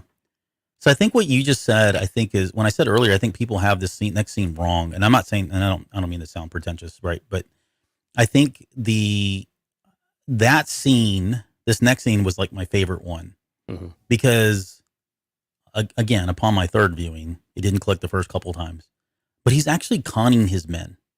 Like if you go back and watch, right? So he gets in there, he's manipulating, he's conning his own people for his own interest and his own personal interest, right? So he starts off by telling them that he's granted them their wish of a reduced schedule, right? So what you said earlier was he knows the fact that all of these guys want to witness this once every 150 years or 15 years, every 3 years, yeah. Okay, whatever, it's 3 years. This worldly event, and so he's playing into that, right? That he's granted all their wishes. So he sets them up thinking, cool, we got it. Guys, we got it. I'm going to go, these are the managers. They're going to go back to their team. It's going to build morale. Then he goes and calls out something that's petty, something that really has no significant bearing on what's going to happen. Like he uses, oh yeah, there's an important person coming from Coruscant or whatever, but painting the gantry, like I guess it is and it isn't, but he makes a big deal about it. So then he sets them on their heels and they feel like, crap, we did something wrong. Now we're not going to get that time, right? We're not going to get that time. And what he's really doing is he needs them not to be there, right? Okay. He needs as many people away from this as possible, skeleton crew, to make this whole heist go as easy as possible. Right. So in their heads, now they're thinking, crap, well, I guess we're not going to be able to see this because he's pissed off about the gantry getting painted or not being painted on time. And so we're all going to have to work here. Well, the managers, again, fighting for their people, thinking they're doing the right thing, are feeding exactly into what he wants. Because then they go and say, look, sir, if I could, please, this is a huge event. It would mean a lot to the guys if they could have this time off and be away. And right. He's just now conned them. He's now made them say what he wanted them to say. So now it's not him saying that. It's their words coming out at him. And so he then says, and he's like, okay, tell you what, he grants it, makes it sound like it's their idea because he's doing it because of the truth. But, come back, on Monday or whatever, after this event, you guys had better get back on that gantry, right? And then he walks away and you look at the two guys and they're like, cool, yes, we did it. Can't wait to tell the guys. And you watch in that last couple frames, he's smirking. He's smiling because he knows he got exactly what he wanted. And again, the cool con part of it is it was their words out of their mouths and not his. So that's kind of how I saw it. No, and I agree with all of that 100%. I think there was another part of me, though, that says there's a part of him that's probably like, you know what? I want these guys to experience this because it's it's something that good people should or that people who are good people would want to experience this type of thing. So maybe there's hope for some of these people yet. Although I know reality, everything you said is absolutely spot on. So, well, and you could, so no, I like that because if you think about it from his perspective, he bought into it. He knows what it means to him. And I don't know if somebody else can appreciate it, then that's better than better than them taking shots at it and all that, right? It probably resonates with him. It makes him feel good that other people can, or that are wanting to witness it, even if it's not for anything other than just, flashy lights, right? They may not get the religious aspect of it or the significance of it for the locals, but just visually, right? From even that alone is probably worth it. Unless they just want to stand out there and get tanked and throw beer bottles at it, but whatever, Well, I think that's what's really going to happen. I think they're just going to be throwing beer bottles up into the air and cheering. And then the very last scene of that thing is they kind of that camera pans over. I don't know for sure, but I got the sense that was the credits. It's behind a gate. Looks like there's a guard there. They look like they look like physical credits and rolls of some sort. I can't remember ever seeing this before, but right. Yeah, I kind of assumed that was the payroll, the prize. Yeah. But yeah, it wasn't very obvious. They looked more like weapons than anything else. They looked like missiles at first, and I was like, I paused it and looked at it. I was like, oh, maybe those are the credits. So, the next thing that we have is we've already talked about, but that's the whole, he fell in love with the local woman. He lost her. He lost his taste for the Empire at that point, and that's when she gives us the line of everyone has his own rebellion. I think Andor was with you. I think he was thinking the same thing you were saying earlier. Like, this guy is a lieutenant in the Empire. He's turning against them. We're just not going to have to trust that everything is going to go well on this basic suicide mission, right? That seems almost impossible to get away from or to get out of. And so there's got to be something here for, like, what is it that turned him? What, how do we put this much faith into him? And she's like, oh yeah, it's love lost. And he's thinking Andor's like, that's it. Right. Yeah. That's all it takes. That's all it takes. Like you said earlier, it's like, it's just revenge. Like to him, this doesn't make sense. Like, there's got to be more to every it. day. Yeah. Yeah. Right. Okay. What did you think about, we're getting short on time, but what did you think about Skeen's little act of mistrust there? I mean, we said earlier he was on to Andor and went in there, ripped that Kyber crystal off. His line of who brings a treasure to a robbery, I thought was pretty cool. By the way, all the writing in this was amazing. Like, when I do show notes, I know I really enjoyed the writing when all I keep doing is putting quotes in here because it's better said by them than me, Right. But yeah, there was just some good stuff in there. But yeah, and so Andor confesses and tells him, like, this is why I'm doing it. But I guess give me your thoughts on that scene and kind of what you got from it. That was the really interesting part. I mean, that he would continue to distrust him, and Andor had been messing with the Sky Kyber, I guess it's what it's officially called. Had off and on, so that there was a scene, actually, if you go back and watch really carefully, you can see a gold chain visible. You can see that chain visible in one of the scenes where he's talking with Skeen after he's like trying to shove it down, and it's actually visible. And so I'm pretty sure that's when Skeen saw something around his neck and was like, okay, there's something else going on here, because why would this guy just show up out of nowhere? And again, it just doesn't add up for him. There's just something not right. And not that he has any, super great clue about what it is, but this guy just shows up. We don't know anything about him. We're just supposed to accept him and take him in. Yeah. And rely on him to do everything or in anything. That doesn't feel right. But what I like about it is Andor, he has to make a choice. And to be transparent with them and tell them exactly what it is. Now, granted, he's a bit self-centered in why, because if he can't trust them, then he's potentially as good as dead too, right? Yeah, it's a risk thing, right? He's trying to mitigate risk. Yeah. Exactly. They all have to trust each other. They all have to have blind trust that everybody's going to do their job, and that they can say, no, they're doing their job, I'm going to do mine, and we have to rely on one another to do it until there's a reason why we have to go do something else. They didn't make it or whatever it might be. And so I think it was a really big moment for him to make that decision.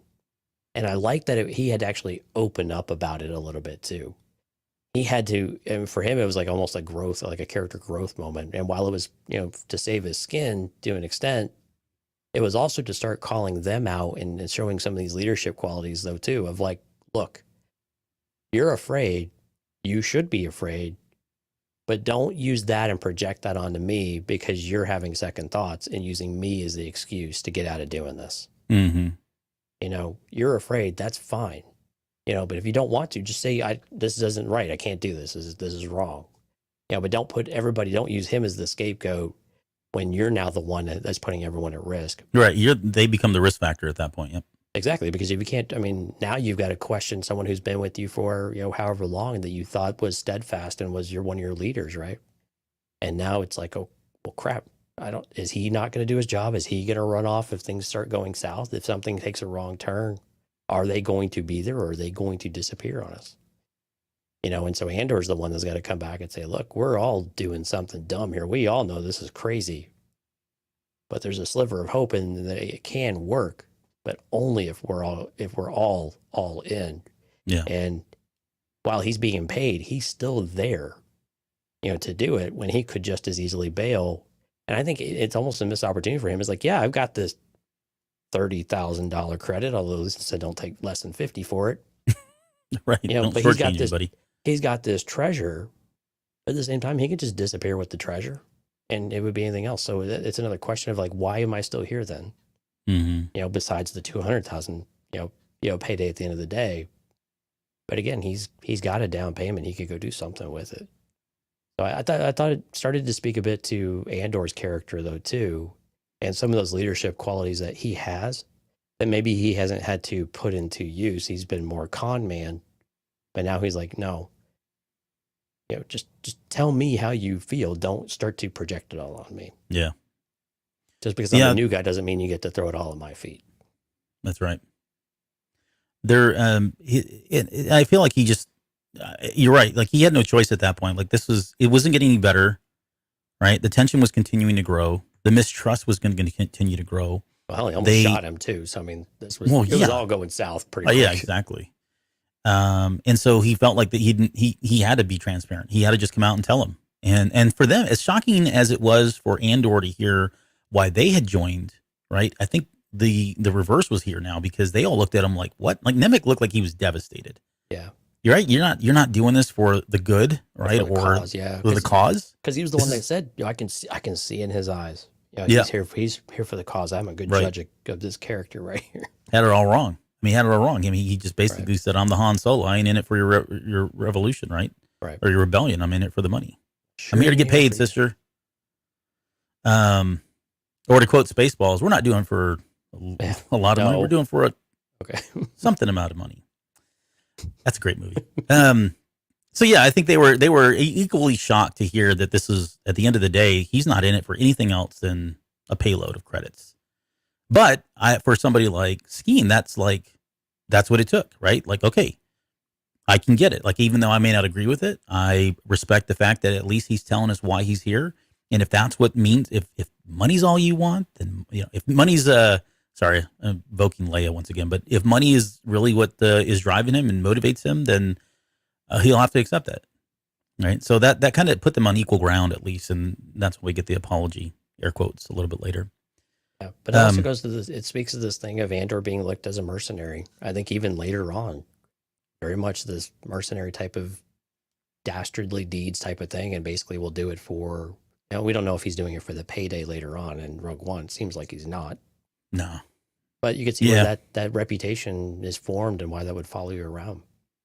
Well, you remember when he first got there, they called him out as a mercenary. And Vel was like, no, he's not like that, right? I mean, because that's what, they don't want that. They don't want somebody that's there for just money because, I mean, the risk is if things go south, he's going to save his own butt. He's not going to go put his neck on the line. And that's why I was really hoping this was going to be the moment where he actually told us about Clem.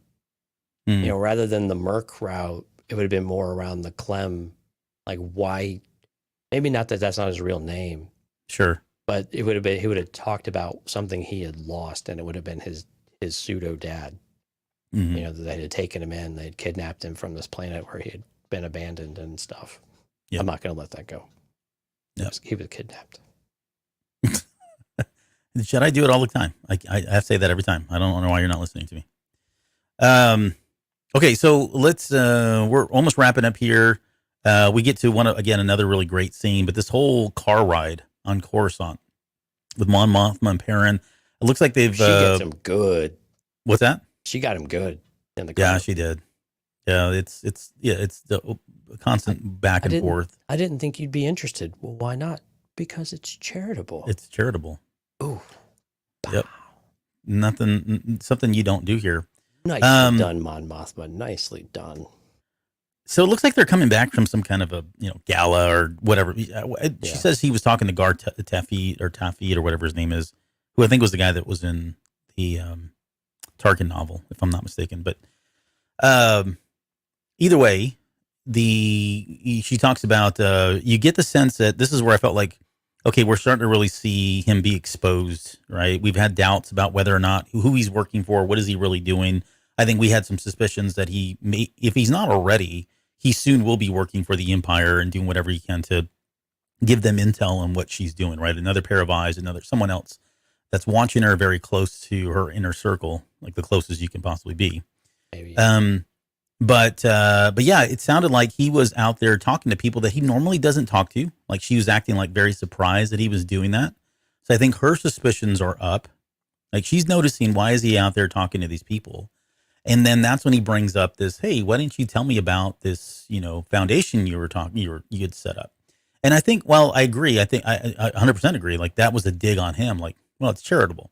At the same time, if I'm Mon Mothma and I need to funnel money in, right, going through a charitable organization is probably, I'm assuming this is what, she's come up with now to funnel money into to Luthen's pocketbooks and fund the rebellion as much as she can. Right. But it's also the best disguise against somebody like Perrin, who is not about charity, right? He would not even care one bit of that stuff. So it's like the perfect guise for this on a lot of different fronts. But the fact that he's onto it now, and then that scene ends with him telling the driver to get on the expressway. I don't understand that. Yeah, because I don't either. Why would they not take the expressway anyway? I don't know. I don't tolls? know what. Maybe the toll's too much. They're very toll conscious. Maybe. I was confused. I don't understand what that had to do with anything. And it could be nothing. It could just be a throwaway line. I don't believe you. Well, you don't have. I don't see your hat back there. Your tinfoil hat. But if I had to put my tinfoil hat on, I would say that maybe. Okay, no, he's got it on now. Okay, we're ready. You could hear it too. That it's really like, oh crap, I need to report this. And so can you step on it now? Because I think maybe he might have dismissed it. And if they asked him about it, he would have been like, nah, it's just, I don't know anything about it, charitable, whatever, or I'm not sure what it is, but he now feels obligated to go back and report on what he's found. That would be my theory if we had to put any weight into it, which means he would already be siding with the Empire, which I fully suspect at this point. Well, he's a lackey, especially if Sly Moore and some of those are all involved, if those are all college buddies and rubbing elbows and coming over for a dinner party, which we didn't get to see, which was disappointing. It's coming. I went back and looked at the trailer. Oh, those scenes are in there. Oh, okay. Because I thought they were already doing it that night. No, I don't. Because I think they were supposed to do it at their house, right? They were going to have people invited over for it. Yeah, I don't know. I don't know why I thought it was that evening or whatever. Oh, I see what you're saying. Like they had set the table for that night. Mm-hmm. Okay, I may be wrong. I'll accept that. It's politics. There are plenty of events, so sure, plenty of events to come. Sure, but yeah, that's only, again, it could be a throwaway line, but that would be the only motivation is he's got to get home quickly so he can provide an update to whoever that is. He's such a S bag. I hate that dude so much. Okay, so we had a quick scene of Cyril kind of obsessing over Andor, still looking at that little hologram thing. I don't know what he's doing here. I mean, again, it's hard to tell, but it just feels like feels stuck. And maybe he's now accepted whatever this role is. Maybe he may be thinking about that Uncle Harlow's set up for him, and he's just kind of thinking through his next steps. But it feels like he's trying, if he's bringing up the image of Andor, it almost feels like there is something personal there. Like he's trying to figure out, okay, how do I get back on getting this guy or tracking this person down and seeking vengeance and justice for what he's done, kind of thing. Yeah, it's the one thing that he feels that he could probably actually do that matters. It's about the only thing he can fixate on. Yeah, makes sense. We got Skeen's apology, which I thought was pretty deep and pretty heavy for Star Wars. Right? Yeah, it wasn't the Empire came and burned them, a la the Lars family. It wasn't the Empire just shot them. I mean, this guy, was a farmer, lost his place. It was like thousands of trees. This goes back to that pillaging that we keep talking about, resource gathering that the Empire is doing is, for building their empire and specifically the Death Star. We know that's happening right now. But yeah, like the fact that he weighted himself down and just jumped into it's suicide. Like, and I can't think of. I mean, I need to go. I would need to go back and think, or maybe catch up on the books again. But even in Legends, like I can't remember Star Wars characters ever killing themselves, not for like valiant reasons, but just out of depression. Yeah, I don't know. I was pretty shocked about it, and the way they said it, jumped a boat and think it was a very weird way of saying, or not a very American way of saying some of those things, at the very least. And so it was. Maybe that's kind of how they made it feel, while the weight and the gravity of that moment, maybe it didn't quite sink in on a very surface level of where you're like, the more you thought about it, you're like, well, holy crap, this guy literally jumped in a lake with rocks in his pockets. Yeah. Is basically what happened, because of what the Empire did. They took everything from him. So there's nothing worth living for. They took his land, then they flooded it. Yeah. I mean, yeah, they absolutely destroyed everything about what made him him. Right. And to the point where, all right, well, in your flood, I'm just going to go and jump to the bottom of it. And I mean, what's left for him? Yeah. I'm not rationalizing it, but yeah, I can see where it's coming from. Yeah. I mean, and that's what the Empire does. And again, I think Raskin, it's really interesting that, it's revenge and he doesn't know what it is. He's like, I don't know what it is, but it was wrong. I hate them for it. Mm-hmm. And these are the things I can do about it. So I'm going to do what I can, and then I will figure out what's next, because that's really all I can do right now. And so, when the question came up before with Lieutenant Gorn, is it just revenge? Yeah. It starts somewhere. There's something that starts for everyone about what they see, whether it's just what Mon Mothma sees, from the Senate, or from when she goes to visit a place with suffering and things like that, or these people who have lived it, these people who have experienced either firsthand or their families have, or things have been taken from them, or people, take themselves away, and then they're very different. They might still be alive, but they're just completely broken. Yep. And so whatever it is, it all comes back to, this is a lifestyle. This is a life that we can no longer lead, and we can't continue to do this. And it's the rare, exceptional people that actually are bold enough to try to go do something, even though they don't know what they're doing. And this is very much the rebellion at its core, right? It's just wrong. We got to do something. Let's try this and see what happens. But this is why Mon Mothma and Luthen and others are so important. And even Andor of saying, okay, this has got to get better organized. Otherwise, we will do nothing. And that's what Luthen's been trying to tell Andor this entire time. Look, you are a key part of that, of making that happen, because we are going to lose this war of attrition. We have to do it together. We have to find a better way of doing it. And it's guys like Skeen who kind of show you why. Yeah, they'll throw everything at it for this moment. How long can they actually endure all of that? How long can they stay? And that's where I think, going back to what you were saying about, basically the rebellion doctrine of sorts, right? Those types of things are important from a large manifesto type of thing, because those are the things that can help you stay organized, or get or compel others who may not have that direct experience that some of these other folks have, these really tragic type of stories, but they feel it, they see it, they sense it, and then they become empowered to do something else about it. And then everyday people start doing, maybe everyday people that aren't on a farm getting it flooded, and family members taking dramatic action. But there's other ways to do it, but again, who's going to kind of carry that forward? And so it's really interesting to see how the rebellion is actually getting to scale, besides just little pockets here and there. Like what is it actually, who and how did they actually put this whole thing together? Yep. Because Vel calls it, welcome the rebellion, or to the rebellion, I guess, right? She toasted. Mm-hmm. It's like 5 people, man. 6 people, 7 people, whatever it is. Yeah. I mean, that's a pretty small rebellion, but it qualifies. But it's a start. Yeah, it's a start. But how do you get scale, and right. How do you actually coordinate? Those are the things. Yeah, and I think difficult. and again, unless they want to break canon, in my head, that doesn't happen until Rebels and Mothma pulling everybody together, because we have everybody suddenly coming together physically to kind of start the rebellion.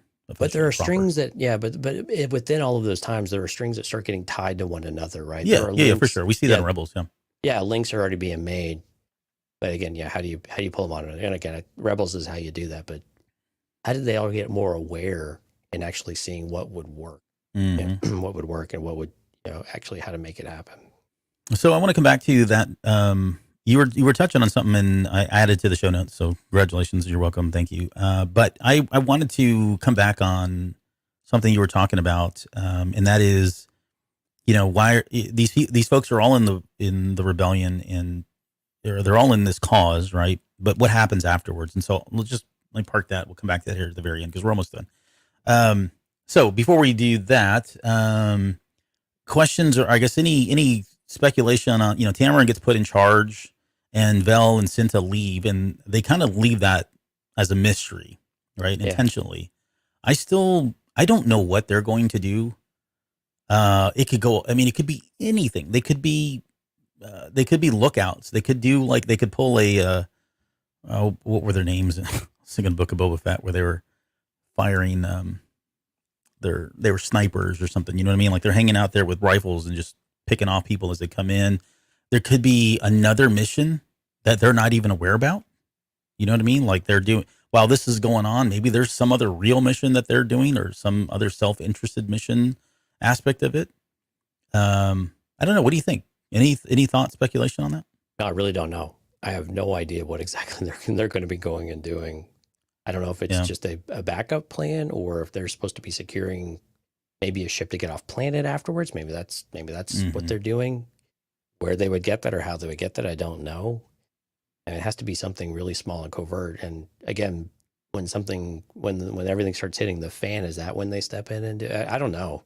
I'm at a total loss because I was not expecting them to break off from the rest of the team. I'm interested. Like they have my interest. Like I really, sure. I can't wait to see what that's going to be, and hopefully it's something big, because you don't tease something like that.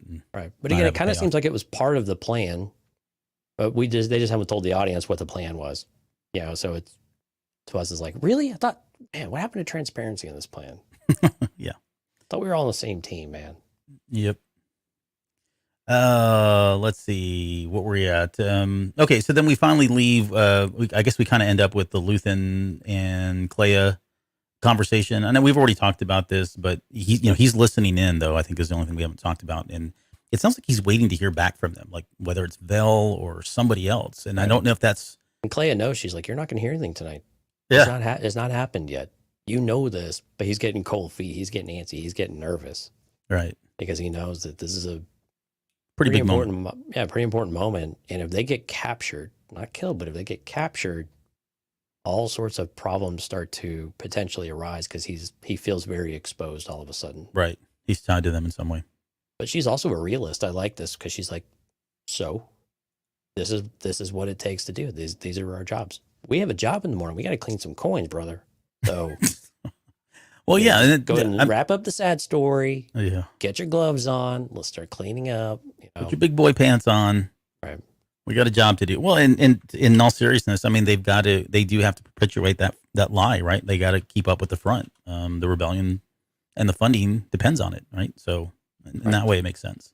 But again, they've got a getaway bag too, right? And he's doing the prep work. He's doing the checks. You've got your go bag, right? So if something does happen and we get the faintest inclination that something has gone awry and that we are exposed, that plan goes into effect.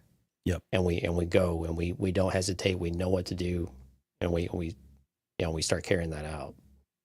So I think it's good to be prudent, but it's also a matter of, she's also the realist here. Of, we have to make sure everything looks exactly like as it is every single day, because we don't care about that type of stuff. We're here selling antiquities. Yep. Fine antiquities.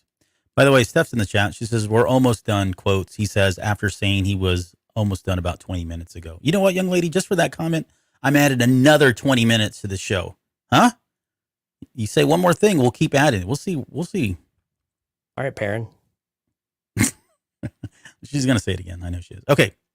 So the last thing I want to wrap up is quick predictions on this final event, right? We've been kind of speculating here and there and who's going to live, who's going to die. And I think that's important. Like I'd kind of want to know your thoughts on who lives, who dies, or who makes it out, who doesn't make it out.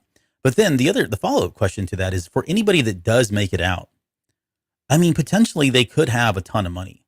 In my head, I don't think they're going to get the money. I don't know why, but to me, that seems like it changes things. Like, it feels like Andor would then leave, unless, again, there's something that pulls them into this rebellion and wants them to makes them stick around, right? Okay. Or maybe it's just the prospect of even more money. I don't know. That's probably fair. But all right, so let's make a lightning round out of it.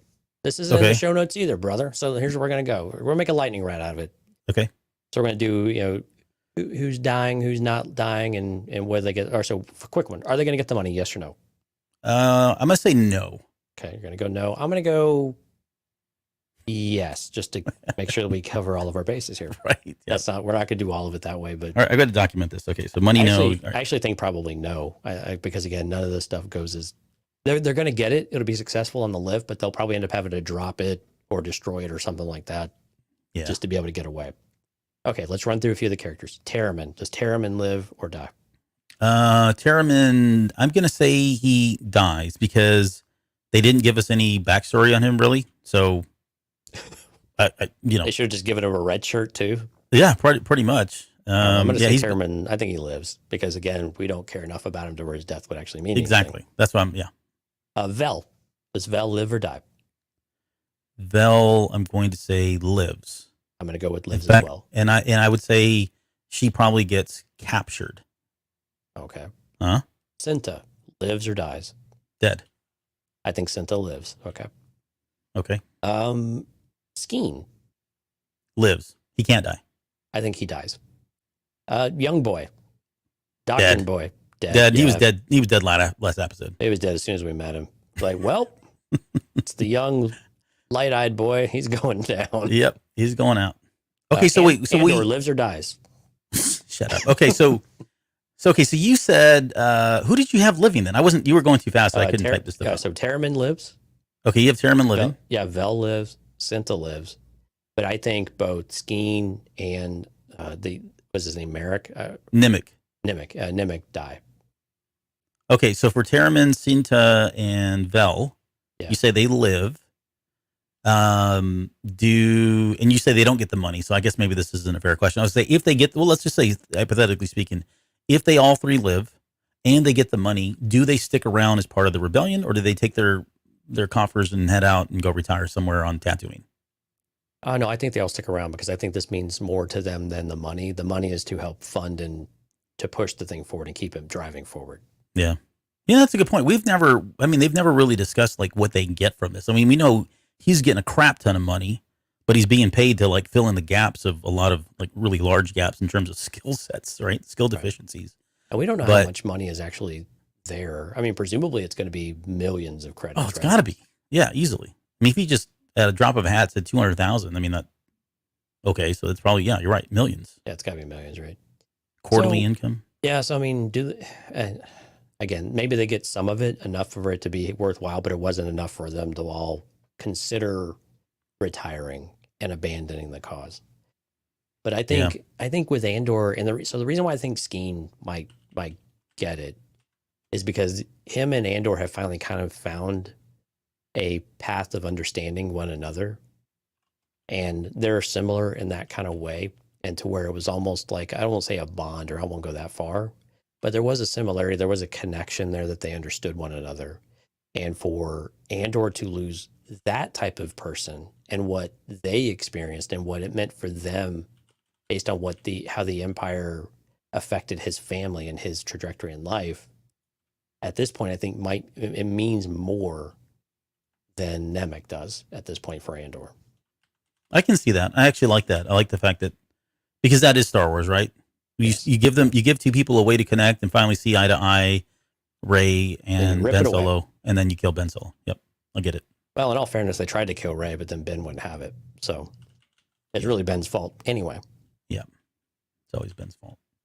Damn it, Ben. So you said Cinta was alive. Okay, lives, and then Vel is dead. No, I think Vel lives. Said lives too, right? Yeah, the only two that died were Skeen and Nemec. Yeah. Okay. Now I'll like post the idea this out tomorrow. I like the idea of Vel getting captured, though. I think that's interesting. Well, yeah, that's dangerous for Luthen and everybody else involved. You know what I mean? Again, yeah, like it keeps that exposure out there. But again, we know that. I mean, we know that Andor at some point ends up in some sort of prison-like facility. So that Andor gets captured is another definitely possibility. is definitely on the table, and this might be it, that he sacrifices himself in that kind of way, Right. that To let everybody else get out. Yeah, to make sure that everybody else does get out. Maybe the last half of the series is just Andor in jail reading the manifesto, and Oh that's my it. God, why do you want to read paperwork? Okay, so and so quickly on my justification. So Skeen, I said, lives only because I like your reason probably more than mine, but I said Skeen's gonna. So we're right. So Skeen lives because he's I don't know. He just seems like one of those characters that is gonna die of old age, and you can't. He's just been through a lot, and he's gonna continue to be through a lot. Tamarin, I think, is dead because they just gave us nothing, no reason for us to even hold on to him whatsoever. Nimic is dead. We talked about that. Cinta, I only had her dying because, again, we didn't get a lot from her, and it feels like if there is a relationship between anybody, whether it's Vel or whoever on there, then again, that's another level of tragedy that they have to kind of work through and live with. So somebody had to die. How would we have a Bix Cinta Love triangle. Cassian love triangle if she doesn't survive? That's true. This is working against your It is manifesto. working against. I know, and Lauren's not here, so like my backup's not available. So True, you're at a disadvantage right now. I'm at a disadvantage right now. And then I said Vel lives, but the wild card is that she would be captured, and that way Andor can come in and have to kill her later on because she's a risk and a liability. Yeah. So, no, I'm kidding. That's not it. But and then the money, I don't think they're going to get the money, which puts more pressure on some of it. I think they might get some. Well, they could get some of it. Yeah, too. Yeah. So we've covered all. We said no, we said yes, and some. So we're good. But that would put more pressure on Mon Mothma because now, like, this big payload they don't have, and so she's got to do things. Maybe she's under duress to get that going, and she makes a mistake, right? And that exposes her now at some point. There could be a ripple effect from that.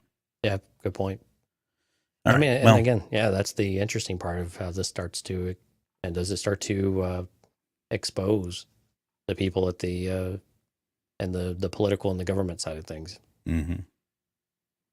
Very cool. Well, great episode. Really enjoyed it. I am like on pins and needles now, waiting for this next episode next week. Can't wait to see it. I think visually, it's going to be intense. It's going to be intense. Yeah, I think they've.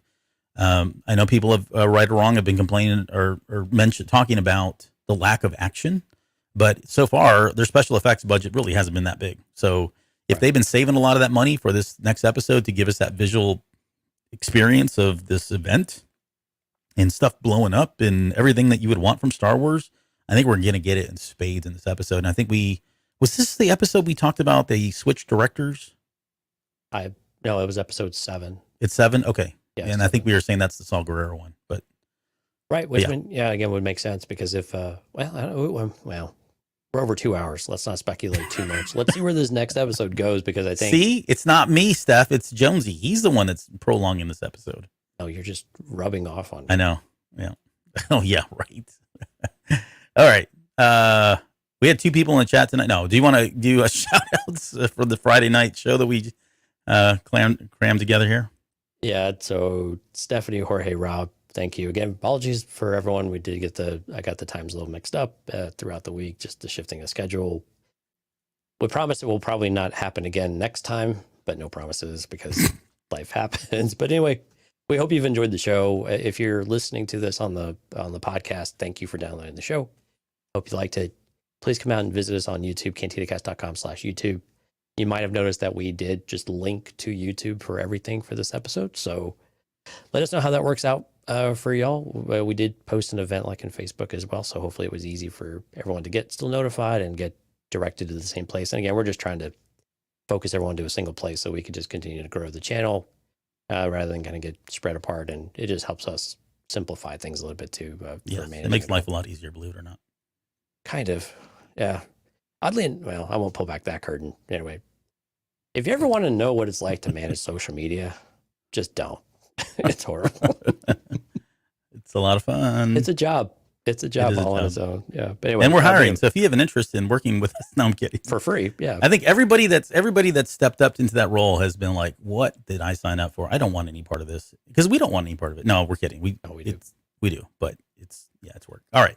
Hey, well, yeah, come out to us again. Let us know your thoughts. Either post in the comments or come out to Discord, cantinacast.com/Discord. We'd love to interact with you. And once again, I might send you a little something if you answer a question. Yeah, that's right. What was our question? Yeah, I don't remember. Oh, who's Uncle Marlowe? Who's Uncle Harlow? Harlow. Yeah, not Uncle Marlowe, Harlow. but yeah, Harlow. Good God, this has been a long week. It has. Yeah, Uncle theories Harlow. on Uncle Harlow. Yeah, and if you're right, I will find a way to send you something. So who is Uncle Harlow? All right. There you go. That's your homework assignment. We'll be back on Tuesday for the Patreon episode, and then Thursday to break open episode 6. It's going to be a lot of fun, and we'll see you then.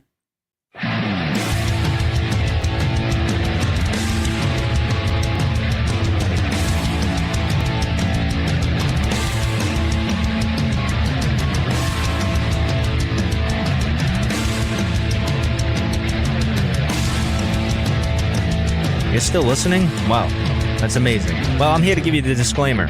Normally we do a big, long, drawn-out disclaimer thing saying what's what and who's what and all that other stuff, but I think you guys kind of know that Lucasfilm and Disney have no affiliation with us at all, and we have none with them. We talk about Star Wars, which is their property and all that other good, fun stuff, but I think you can tell which is our stuff and which is their stuff. If you can't, well, then send a lawyer to send an email to me, and I'll be glad to chat with them. Other than that, you know what's what, so that's your disclaimer.